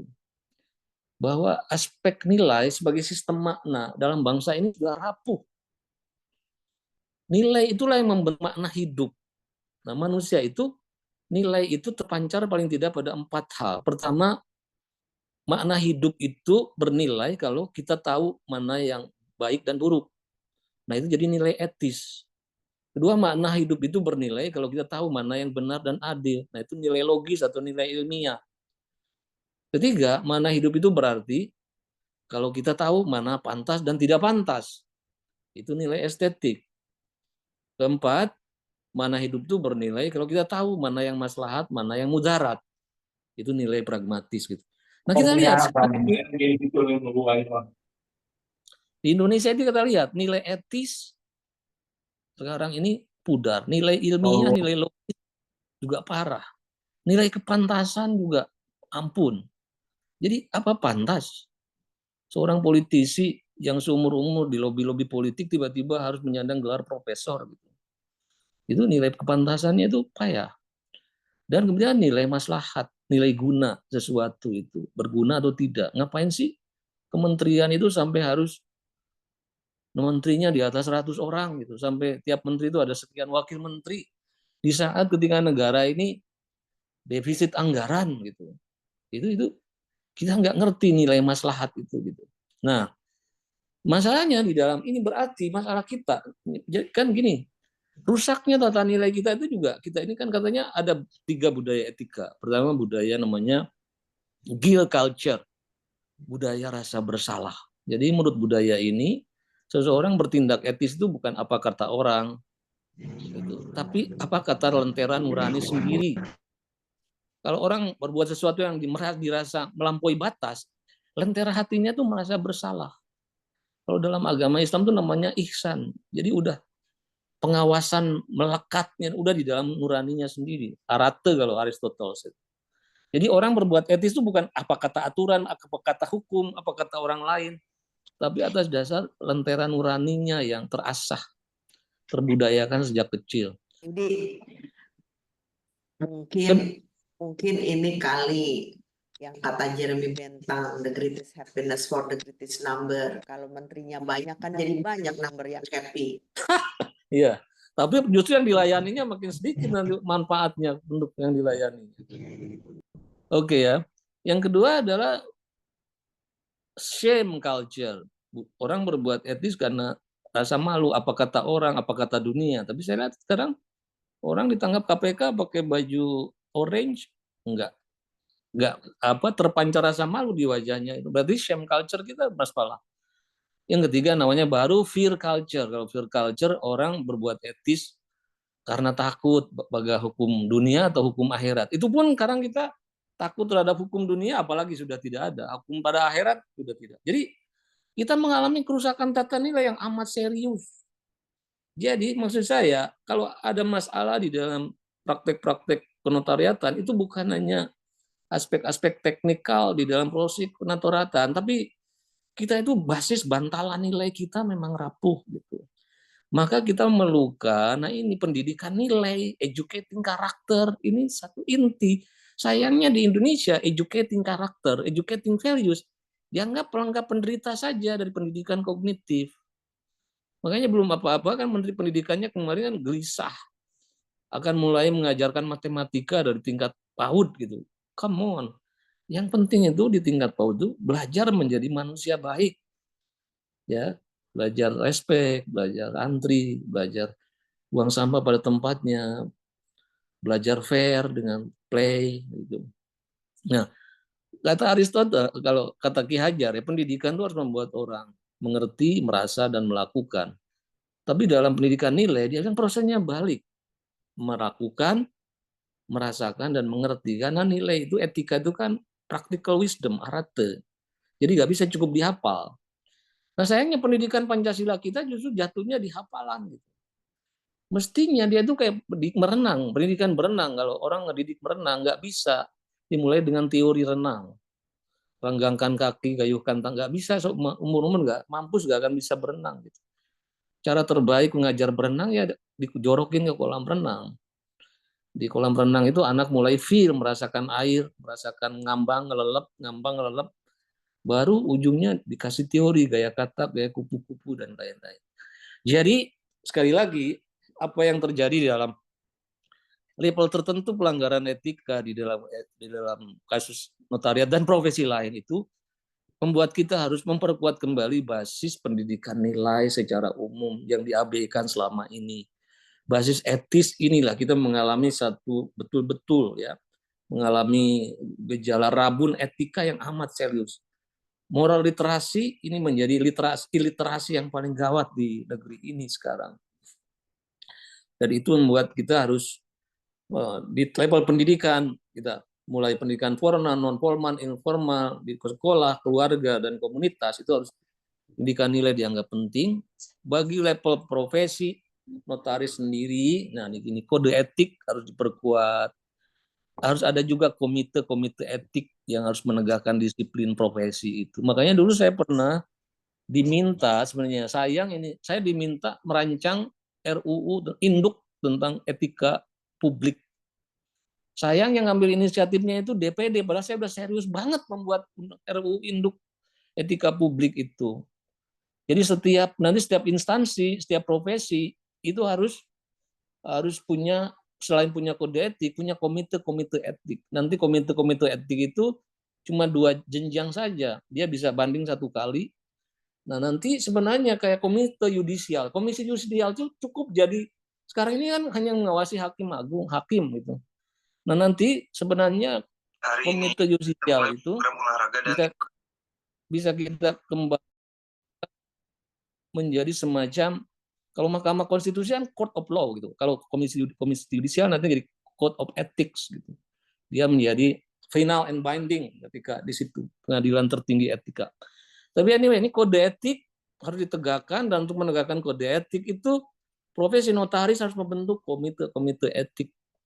Dan ini menurut saya sangat mendesak sekarang, karena saya ini termasuk korban, pernah jadi korban dari malpraktek daripada notaris ini, dan kita susah untuk bagaimana mengapilnya kemana, karena juga kita nggak tahu di mana ada.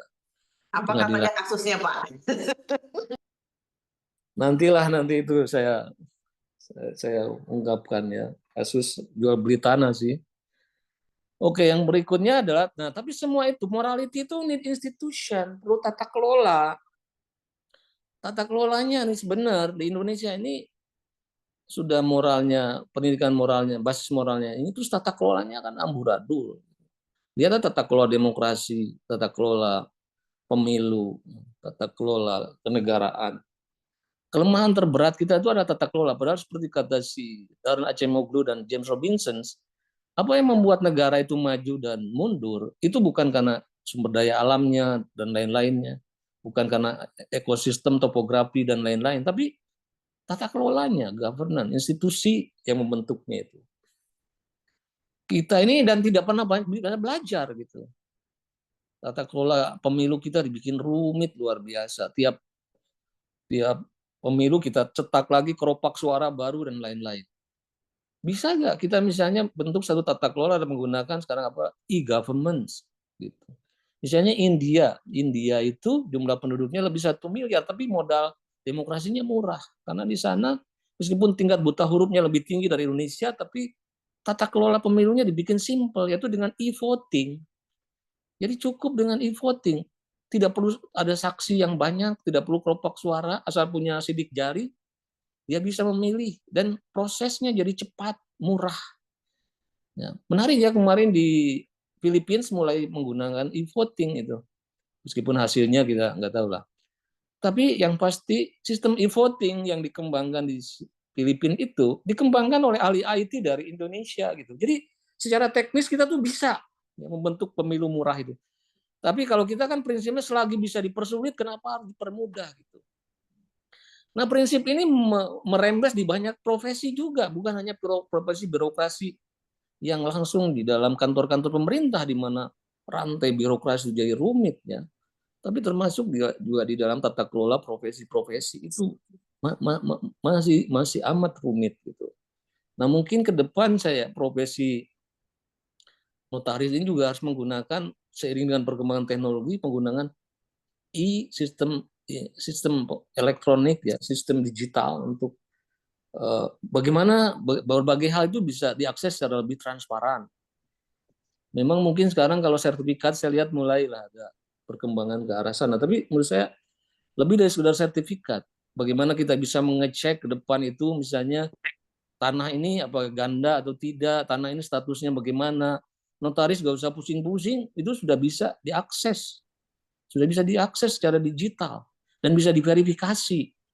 Tidak perlu secara fisik datang ke kantor-kantor BPN. Kita bisa secara online bisa mengecek posisi-posisi legal dari setiap akta, setiap tanah itu dengan digital dan itu bisa diakses juga oleh mereka yang berkepentingan, pihak-pihak yang berkepentingan. Ya, sehingga dia juga bisa jelas membeli sesuatu dan lain-lain itu. Nah, yang terakhir adalah tiap kebudayaan itu pasti budaya peradaban tinggi itu tergantung tingkat kesejahteraan. Nah, sejahtera itu ada 2 dimensi. Pertama adalah adil, kedua adalah makmur. Kalau adil itu cara membaginya, kalau makmur itu cara menumbuhkannya. Di dalam kedua hal ini profesi notaris sangat penting. Apa yang di dalam keadilan itu apa? Keadilan itu justice in terms of distribution of wealth, opportunities and privilege. Jadi keadilan dalam berbagi, bagaimana harta dibagikan, bagaimana opportunitas itu juga bisa diakses oleh banyak orang, dan privilege, bagaimana sumber-sumber kehormatan itu bisa dijamin, jabatan dan lain-lain. Yang memerlukan semua itu adalah ada kaitannya dengan berbagai akta-akta itu. Misalnya soal distribusi sekarang itu hutan-hutan itu. Nah ini soal milik negara ini kan menjadi masalah itu. Pengertian bumi, air, dan kekayaan alam yang terkandung di dalamnya harus dikuasai negara. Pengertian dikuasai itu kok sekarang jatuhnya seperti dimiliki negara gitu. Padahal negara itu tugasnya kan mengadministrasikan, menata kelola, bukan memiliki. Sehingga dengan pengertian memiliki, banyak tanah-tanah yang hak-haknya, hak-hak adat, hak komunitas, itu diambil oleh negara dan dipersembahkan kepada para investor-investor asing atau investor-investor oligarki yang melucuti kesejahteraan rakyat. Itu harus diluruskan, itu pengertian dikuasai itu seperti kata Hatta, itu beda.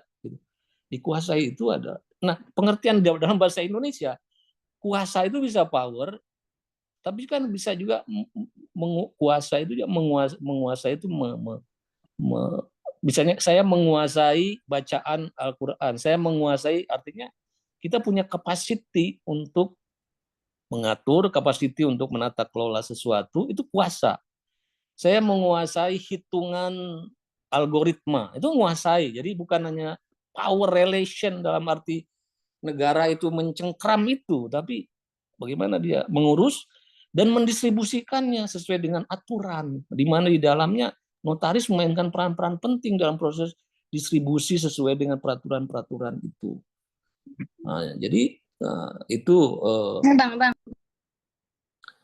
tadi hak karena mendistribusi hak hidup tadi mendistribusikan harta, privilege, kesempatan-kesempatan, nah, peluang-peluang usaha, peluang-peluang apakah tanah atau hutan atau konsesi itu bagaimana penguasaannya, aksesnya, apakah hanya oleh pengusaha? Nah, sekarang misalnya bisa ormas atau bisa koperasi atau apa? Itu akses itu juga harus bisa diatur secara terang gitu. Sekarang misalnya tambang sekarang kan boleh diakses oleh ormas ya, tapi bagaimana itu? Bagaimana rule of the games-nya seperti apa? Proses mengaksesnya seperti apa? Supaya masih ada di dalam satu kerangka kepastian hukum dan lain-lain. Yang berikutnya adalah memakmur. Kalau makmur itu cara menumbuhkannya, cara menumbuhkan. Jadi kita bedakan antara rich country dengan prosper country. Suatu negara boleh jadi kaya karena 1-2 sumber daya alam. Tapi kalau kita hanya tergantung pada sumber daya alam, pertama nilai tambahnya kecil dan cuma segelintir orang yang bisa mengakses tambang, mengakses hutan gitu. Jadi kesenjangan akan lebar. Kalau kita ingin makmur itu dari bahasa Arab artinya ramai. Jadi yang ikut terlibat dalam menikmati ekonomi, terlibat aktivitas ekonomi itu lebih banyak orang. Maka sumber daya alam itu harus kita olah dengan inovasi teknologi, nilai tambah dan rantai tambahnya diperluas, dipertinggi gitu. Ya, sehingga memungkinkan mobilitas sosial yang luas dan inklusif. Nah, jadi sekarang ada hilirisasi, tapi saya pikir itu terlalu pendek hilirisasi itu. Dan hilirisasi siapa yang mengerjakan hilirisasinya? Apakah masih asing atau orang Indonesia? Bila mana perlu harus sampai pada produk jadi atau setengah jadi. Dan dalam proses ini semua Pak Yudi, Pak Yudi. Ya. Lanjut aja. Oke, Lanjut saya aja. sudah tiba di ujung ini ya, sudah tiba di ujung. Jadi kurang lebih ya begitulah ya. Jadi mulai dari bagaimana notaris sebagai officium nobile itu tadi sebagai penanda peradaban, ukuran keberadaban, bagaimana notaris juga punya peran penting di dalam pencapaian tujuan hidup, tujuan kebahagiaan, tujuan negara mencapai kebahagiaan lewat jalur integritas, mengembangkan high trust society, pelayanan publik yang baik, kepastian hukum, pelayanan publik yang bisa diakses secara inklusif. Nah, oleh karena itu saya kira di akhir tahun seperti ini sudah saatnya kita berefleksi bagaimana mengembalikan peran notaris sebagai officium nobile itu demi peningkatan peradaban dan kebahagiaan hidup kita bersama. Saya kira itu, terima kasih. Saya kira yang dari Pak Terima kasih ya Pak. Mohon maaf, ini saya moderatornya di sini. Terima kasih Kang Yudi atas apa ya? Bukan paparan sih tadi Maya apa gitu pencerahan. Kalau kita simak beberapa poin di sini yang mengingatkan Kang Yudi tahu nggak kalau kita itu selalu berkutat bahwa notaris atau terutama Ikatan Notaris Indonesia itu dimulai dari 116 tahun yang lalu. Ternyata kita sudah diingatkan bahwa dari 2 tahun sebelum Masehi itu mulai dibangun peradaban notaris. Panjang ya gitu. Jadi notaris adalah wajah dari peradaban karena dimulainya tradisi menulis dan penanda dan bentuk peradaban. Kemudian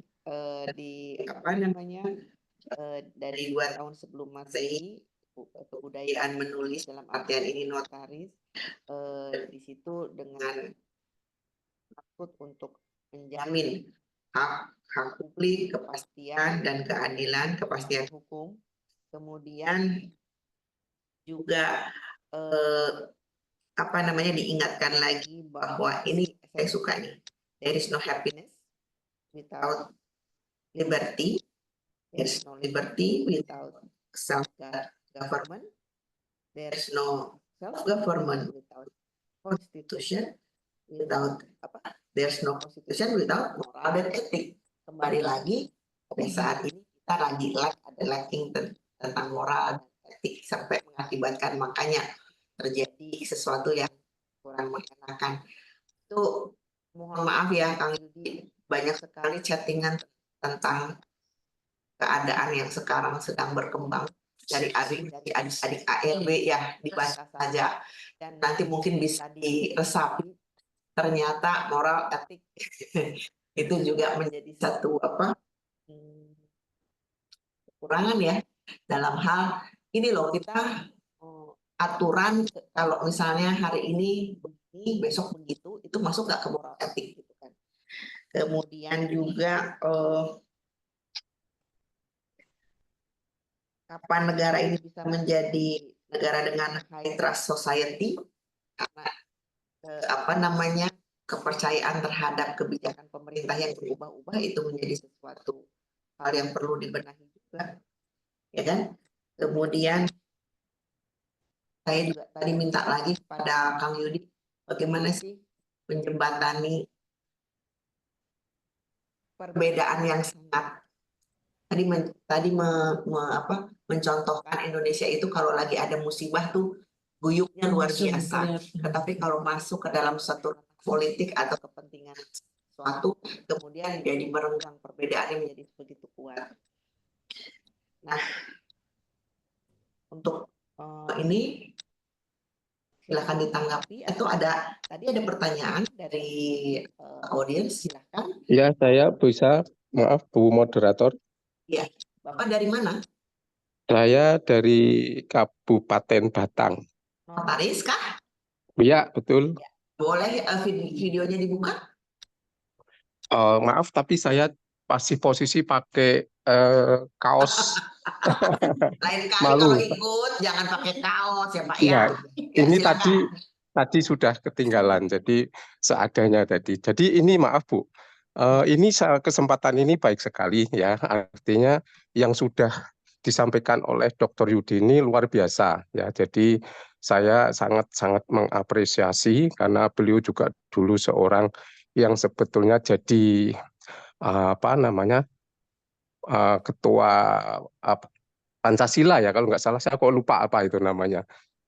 Itu terus kemudian ada sesuatu dengan ganti. Nah, apa yang dipaparkan atau yang dijelaskan panjang lebar oleh Dr. Yudi itu bagus. Ya, artinya semua itu harusnya pimpinan semua lembaga tinggi negara itu harus punya etik dan moral yang baik.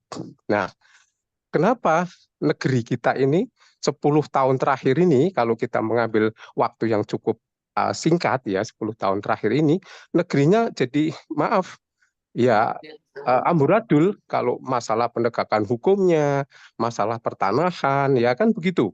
Jadi tadi yang disampaikan oleh beliau misalkan tanah-tanah adat ya, tanah adat bahkan yang masih baru saja ini ada PIK 2. PIK 2 itu sudah bersertifikat ya dipunyai oleh warga, tapi nyatanya bisa dirampas.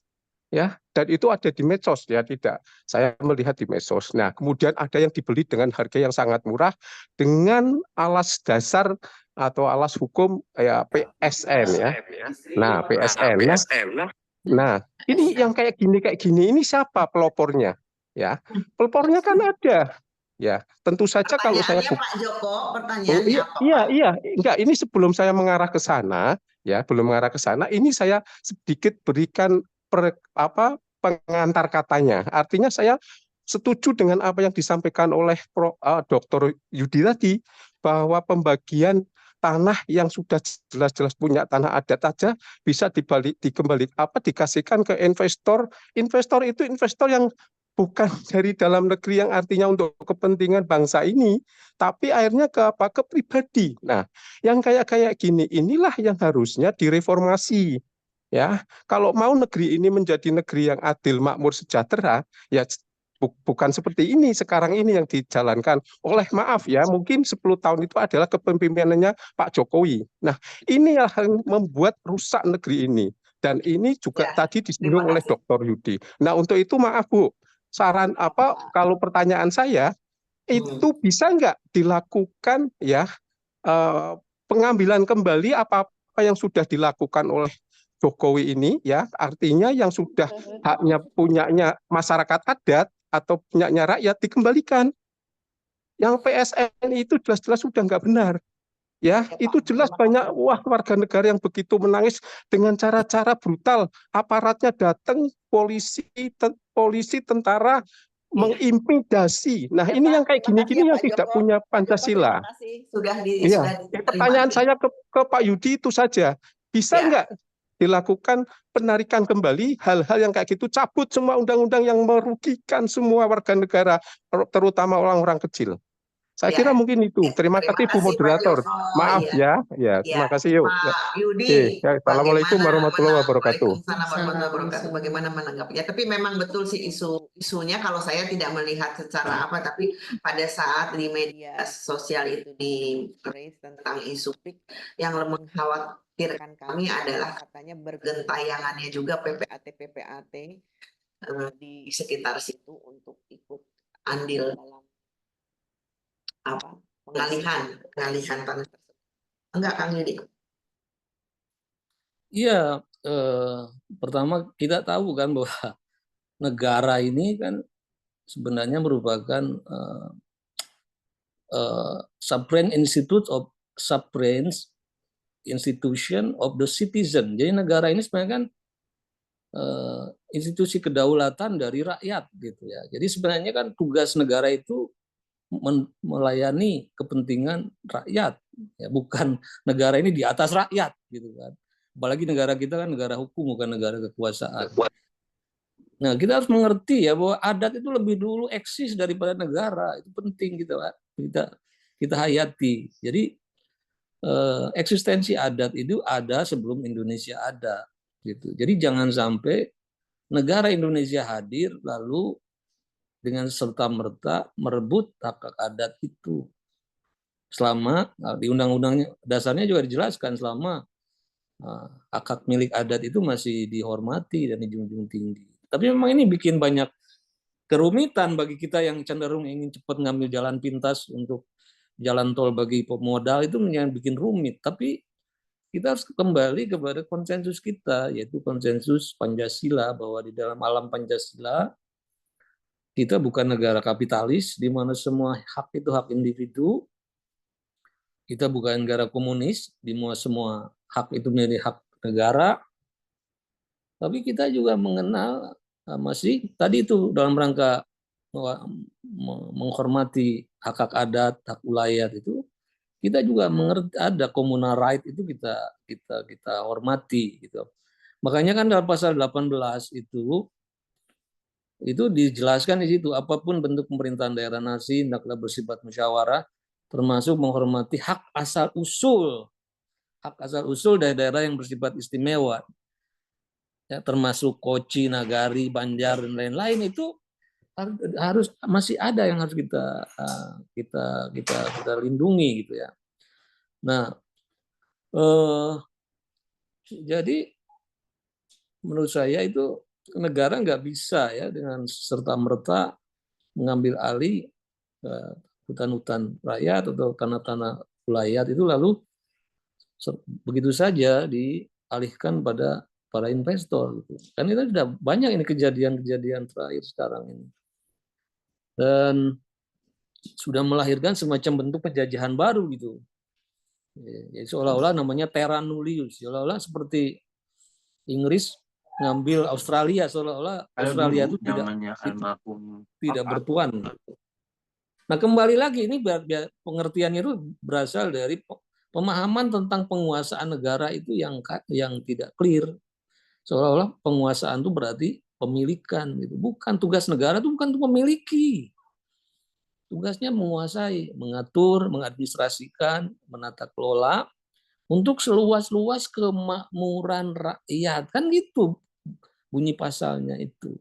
Bukan dimiliki negara, maka meminggirkan, menyengsarakan rakyat gitu. Itu basis etisnya, basis konstitusionalnya kan begitu. Ya menurut saya begitu saja jawabannya. Terima kasih. Ya, terima kasih. Oh, ini malah anak nanya nih, kenapa katanya kalau nota Maaf dokter, tadi pertanyaan saya kan bisa nggak kalau ditarik ya kembali Pak Joko sebentar dong, saya juga lagi bicara nih. Jika notaris dan PPAT dipersulit, untuk apa dibuka sekolah notaris? Siap. Nah, ini sebetulnya banyak sekali ya Kang Yudi yang harus kita irikin antara supply dan demand, ya kan, antara input dan output yang harusnya juga diperlihatkan. Di sini ada yang raise hand, siapa tadi? Pak Kuncoro, mangga. Pak Kuncoro, masih adakah? Masih Bu, masih. Sama juga nggak pakai baju. Boleh dibuka nggak videonya? Sudah Ibu, Oh siap, mangga, silakan. apakah suaranya bisa didengar? Bisa ya? Oh iya, silakan. Bapak dari Solo, Bapak notaris kah? Betul Ibu, notaris PPAT dari Solo, Siap. Kota Mangga, Surakarta. silakan. Sampaikan nama transkuan. Assalamualaikum warahmatullahi wabarakatuh, Pak Dr. Yuki. Ya, Perkenalkan, makasih. saya dari Solo, Pak, notaris Ya. PPAT. Ya, berkenaan dengan kondisi yang tata hukum dan tata negara yang saat ini yang kita juga sama-sama saling tahu ya, bagaimana tumpang tindih aturan dan segala macam. Enggak, yang jadi saya miris baru beberapa hari yang lalu Bapak Menteri ATR BPN dan itu sudah dirilis media. Mungkin kalau ada beberapa yang sudah baca atau belum, ya intinya beliau bilang bahwa PPAT itu tukang pungli. Nanti akan kami rolling biar tidak keluar dari zona nyaman. Saya jadi bertanya-tanya, ini Pak Menteri paham enggak ya tentang peraturan jabatan PPAT, kok dia bilang mau rolling apa segala. Jangan-jangan dia tahunya PPAT itu sama dengan ASN. Iya, iya. Makanya dengan kabinet yang sekarang ini saya merasa kok banyak wrong man in the wrong place gitu loh. Jadi kadang-kadang cuma asal bunyi, kadang-kadang cuma asal bicara supaya kelihatan kerja, jadi itu menjadikan kemirisan kami. Tapi saya nggak tahu apakah yang dirasakan Bapak Ibu semua yang di forum ini juga merasakan hal yang sama. Maksud saya, ya berkaitan dengan officium nobile itu, berarti kan secara tidak langsung Pak Menteri ATR BPN beberapa hari yang lalu pembunuhan karakter pada PPAT yang katanya sumber pungli lah, apa segala macam. Padahal sebagai notaris PPAT, kita Bapak Ibu sekalian, kita tahu sendiri ya sumber punglinya itu dari mana kan gitu. Itu yang menjadi keresahan kami sekarang. Kenapa kok seperti ini semua? Ya, terima kasih Pak. Ya, ya. Makasih Pak. Cuma istilahnya bahasanya mudoro saja, cuma curhat saja. Ya, terima kasih. Ya. Kang Yudi, memang kita lagi dikagetkan dengan pernyataan dari Menteri ATR, ya. Menteri ATR mungkin temannya Kang Yudi juga nih, ya. Dia bilang tiba-tiba katanya, dirunut-runut ternyata tukang pungli Ada yang mau ngomong? PPAT katanya. Nah, kalau PPAT-nya begitu, gimana kalau kita rolling saja supaya mungkin dia tidak ada di dalam suatu daerah yang membuat dia jadi kulino untuk melakukan pungli. Ya, dipersamakan sama ASN mungkin ya, kata Bapak yang tadi. Karena kan memang kalau di ASN harus di rolling supaya tidak kulino tadi. Nah, sebetulnya bukan masalah itu ya, tapi masalah dasarnya adalah tadi penempatan orang tidak semestinya, ya kan? Kemudian juga bagaimana orang berbicara tanpa tahu dulu ini yang dibicarain kambing apa kuda, gitu kan? Seperti itu kan, enggak? Iya, pertama memang ini simptom ya, pernyataan-pernyataannya simptom dari ini sudah bertahun-tahun sejak reformasi itu juga para pemimpin negara itu juga tidak punya wawasan kenegaraan dan wawasan konstitusional yang memadai gitu. Mereka hanya dapat suara terbanyak dipilih gitu, tapi wawasan konstitusinya itu kan terbatas. Padahal tugas daripada kepala negara itu kan the guardian of the constitution, karena demokrasi kan konstitusional demokrasi, demokrasi yang basis nilai dan ontologisnya itu memenuhi dan menjalankan konstitusi gitu. Jadi ini kepala negara sebelum mengangkat apapun, kebijakan apapun harus mengerti cetak biru konstitusinya seperti apa. Misalnya kalau menteri itu, kalau kita baca ciri pokok pemerintahan negara Indonesia itu kan dijelaskan bahwa memang mengangkat negeri itu menjadi kewenangan presiden. Tapi dalam mengangkat menteri hendaknya presiden itu tidak bisa semena-mena, karena dia bilang menteri itu betul-betul jabatan sangat penting yang menyangkut tentang harkat dan kewibawaan negara. Jadi dalam memilih menteri itu presiden harus sungguh-sungguh memperhatikan kapabilitas dari menteri yang bersangkutan itu. Nah, jadi kalau kita kembali ke moral konstitusi itu awal kekisruhan dari semua ini juga akibat kita kekurangan wawasan kenegaraan, wawasan konstitusional, seolah semua orang hanya atas dasar popularitas atau apa bisa diangkat jadi menteri. Padahal ada prasyarat itu. Dan kita tahu kata Supomo, kalau kita memahami konstitusi itu tidak hanya bisa pasal-pasalnya saja. Kita harus mengerti semangat moral di balik ini. Jadi semangat moralnya bahwa menteri negara itu betul-betul menyangkut martabat presiden, martabat presiden itu menyangkut martabat negara Indonesia. Jadi harus betul-betul memperhatikan itu ya, memperhatikan apakah seseorang Itu nggak pantas di situ ya. pantas. Nah, tapi semua ini supaya kita tidak juga saling menyalahkan, tidak ada negara itu jadi baik hanya mengandalkan kerelaan perubahan dari dalam negara itu sendiri. Gitu. Perubahan dan transformasi negara itu selalu menghendaki adanya tekanan dari kekuatan-kekuatan masyarakat. Apapun. Ya, jadi misalnya saya ingin kasih contoh. Nanti mungkin kalau saudara bisa pergi ke Periplus, ada buku terbaru dari Thomas Piketty. Judulnya Equality. Dia ingin menunjukkan bagaimana masyarakat yang tadinya timpang, banyak ketimpangan, ketidakadilan, itu bisa kok jadi masyarakat equal. Contoh terbaiknya itu Swedia. Swedia itu kalau lihat sekarang, itu termasuk negara yang paling equal, paling egaliter di Eropa. Tapi kalau lihat di awal abad ke-20, Swedia itu negara yang paling dia bilang kesenjangannya sangat ekstrim, karena berkaitan dengan voting right waktu itu Swedia itu. Jadi hak milih itu tidak one man one vote, tapi hak milih itu didasarkan pada pemilikan. Jadi semakin banyak properti seseorang, maka voting right-nya makin besar. Sehingga kebijakan negara dikuasai oleh segelintir oligarki itu. Ya.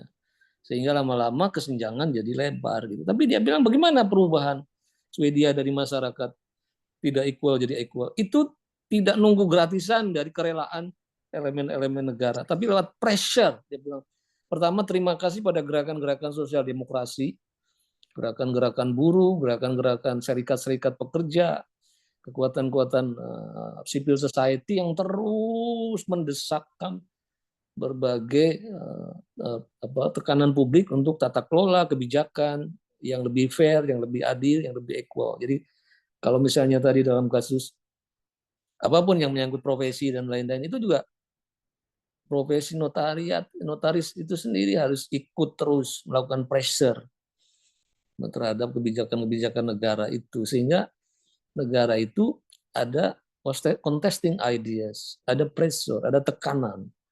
Nah contoh ya, ini suka atau tidak suka ya, saya hanya ngasih insight saja ya, boleh setuju atau tidak setuju dengan kebijakannya, tapi itu yakin.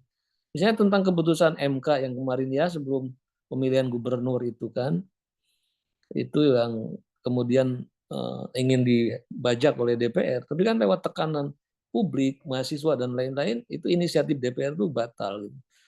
Dan saya yakin itu Indonesia itu kalau ingin sehat demokrasinya, kekuatan profesi, kekuatan gerakan mahasiswa dan lain-lain itu sangat diperlukan untuk mengembalikan negara itu on the right track. Tapi jangan pernah kita berpikir bahwa hanya menunggu kerelaan inisiatif dari para politisi di Senayan. It's never happen gitu. Jadi mari kita bareng-bareng lah gitu. Nah, itu kan saya kira yang dapat hadiah Nobel ya dan Acemoglu di bidang political ekonomi juga itu intinya adalah untuk tata kelola yang inklusif itu memerlukan tekanan partisipasi publik, komunitas, masyarakat sipil, profesi harus ikut terus menyuarakan hal-hal yang tidak berkenan di dalam berhadapan dengan kekuatan-kekuatan politik. Saya kira terima kasih. Kang Yudi, ini mungkin ini terakhir ya, karena saya berusaha merangkum juga nih komen dan pertanyaan dari teman-teman. Bicara tentang tadi Kang Yudi sudah menyampaikan. Halo, freeze ya, Kang Yudi ke freeze. Halo. Ya. Jadi kita berusaha untuk menyampaikan apa yang ditulis oleh teman-teman di kolom chat. Bahwa patah-patah. Kenapa? Saya yang terpatah-patah ya? Halo? Kedengar? Nah, Iya. kalau katanya dari Iya. Pak Yudi yang terpatah-patah. Ya, ya, Jadi oke. gini, kan memang kita juga sekarang terkaget-kaget dengan tiba-tiba politisi pada jadi dokter, tiba-tiba jadi profesor. Wah, rempong kita semua. Nah, terus ini bicara tentang notaris nih. Kenapa kalau memang pemerintah sendiri terbata-bata memposisikannya, kenapa harus dibuka lebar-lebar pendidikan ini terus-menerus? Memang pendidikan ini hak semua bangsa, tetapi kan harus dilihat juga. Jangan cuma narik duit untuk sekolah, kemudian udah itu jadi sesuatu yang capek itu buat mereka. Karena Kang Yudi juga pernah jadi rektor di Paramadina, melihat fenomena ini jadi seperti apa. Di satu sisi prodi notariat begitu menjamur karena dianggap menguntungkan buat mereka, tetapi at the end menjadi bottleneck sendiri, mereka sendiri kesulitan untuk akhirnya bisa menjadi notaris. Gimana Kang? Iya, ini memang saya kira pada akhirnya juga rejim pendidikan kita itu harus memiliki satu visi yang jelas gitu. Karena gini ya, Indonesia itu negara tiga. Indonesia itu negara berapa ini? Negara kedua dengan jumlah universitas terbesar di dunia itu. Jadi yang pertama adalah India, kedua adalah Indonesia, ketiga Amerika Serikat, keempat Cina gitu. Tapi misalnya Cina dengan jumlah penduduk 1 miliar, jumlah universitasnya cuma setengah aja di universitas yang ada di Indonesia. Tapi dari segi mutu, tidak tahu, tidak ada satupun universitas Indonesia yang jumlahnya banyak, itu masuk di 100 ranking terbaik dunia gitu. Sementara Cina ada Tsinghua University, macam-macam udah maju. Jadi ledakan kuantitas dari perguruan tinggi kita itu sama sekali tidak diikuti oleh kualitas. Dan kalaupun misalnya ada yang tadinya jurusan-jurusan dengan profesi yang berkualitas, lama-lama mengalami erosi, mengalami devaluasi karena tadi itu pembukaan jurusan-jurusan secara tak terkendali. Yang paling mencolok misalnya kedokteran itu. Sekarang ini banyak dokter-dokter muda itu nggak dapat pekerjaan gitu. Dan sekarang hampir setiap universitas selalu mimpinya buka fakultas kedokteran gitu. Sementara output daripada fakultas kedokteran sendiri sekarang mulai banyak yang nganggur gitu. Meskipun memang kita tahu di Indonesia ini ada kesenjangan juga antara Jawa, luar Jawa, Barat, Timur dalam distribusi dokter, tapi pada umumnya kan memang banyak kedokteran dibuka di Jawa ini gitu. Nah, jadi menurut saya termasuk juga notariat itu harusnya betul-betul yang membuka jurusan ini bukan main-main loh. Profesi notaris ini bukan main-main, ini profesi yang menyangkut public trust, menyangkut tadi peradaban, menyangkut integriti, menyangkut kompetensi. Itu betul-betul mutunya harus dijaga. Jadi jangan mengalami surplus, tapi dengan mengalami mutu yang makin terdegradasi gitu. Nah, untuk itu saya kira memang perlu ada semacam sistem standarisasi yang sangat ketat. Kalau di Cina standarisasi itu kemudian ada dua instrumennya. Pertama Badan Standarisasi Negara, tapi juga ada Badan Standarisasi Independen sebagai perbandingan untuk melihat apakah sesuatu institusi pendidikan itu sungguh-sungguh kompeten atau tidak kompeten. Itu kemudian ada semacam tadi lagi-lagi ada pengimbangnya gitu, sehingga akan terhindar dari berbagai bentuk penyimpangan dan penurunan kompetensi dari profesi itu. Saya kira begitu. Terima kasih. Ya, terima kasih. Ini satu info terbaru juga. Setahu saya Kang, Indonesia ini nomor 1 jumlah koperasi terbanyak seluruh dunia. Dan memang tahu GDP-nya 5% lebih rendah daripada Kenya. Kemudian sekarang Indonesia rupanya nomor 2 universitas terbanyak. Kayaknya kita tuh gandrung bikin sesuatu banyak-banyak ya. tidak melihat Iya. moodnya, tapi yang penting loba heula lah, banyak dulu deh gitu kan. Ya kan Kang, setuju tuh? Iya, iya, iya. Oke, ini asik sekali ya. Memang ini juga ini di teman-teman apa komentarnya ya asik juga ya, kita ngobrol sesuatu yang tidak anti bicara tentang notariat gitu ya, tapi bicara tentang dari sudut lain sisi notaris ini, dari kebangsaannya, dari etik dan moral. Seru. Nuhun Kang atas pencerahannya hari ini. Dan Siap. kita juga senang menutup tahun di 2024 yang mendapat insight yang bagus.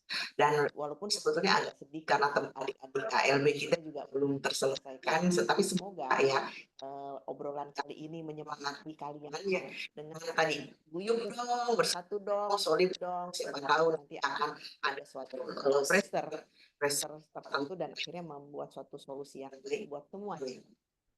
Kang Yudi, terima kasih. Ya, siap. Saya Makasih. nggak pernah kasih apa-apa. Nanti saya minta waktu untuk mengirimkan ini plakat. Nah, lumayan sih plakat ini mah udah banyak yang mengkoleksi. Nanti saya minta waktu dan terima kasih atas hari ini. Tapi sebelumnya saya minta closing statement dulu dong. Closing statement dari Kang Yudi, mah nggak? Ya, saya kira ya cuaca dalam situasi ketika cuaca politik, cuaca ekonomi kita tidak terlalu baik, saya kira cara terbaik mengarunginya itu ya kita harus memperkuat kembali solidaritas di antara kita, saling memperkuat elemen-elemen yang masih waras di Republik ini. Semoga dengan itu kita masih punya harapan, meskipun mendung menggantung di langit Indonesia, tapi kita akan menemukan jalan cahaya. Saya kira itu saja. Terima kasih. Ya, terima kasih. Mendung menggantung di langit Indonesia. Nah, saya juga biasanya suka tutup dengan pantun. Tapi karena sekarang yang hadir adalah Kang Yudi Latif, saya nggak mau pantun. Saya mau agak sedikit romantis. Jadi gini, sesuatu yang beraga harusnya punya nyawa. Nyawa yang punya cita dan asa. Asa untuk berkarya, cita untuk berguna sebagai pencapaian manusia.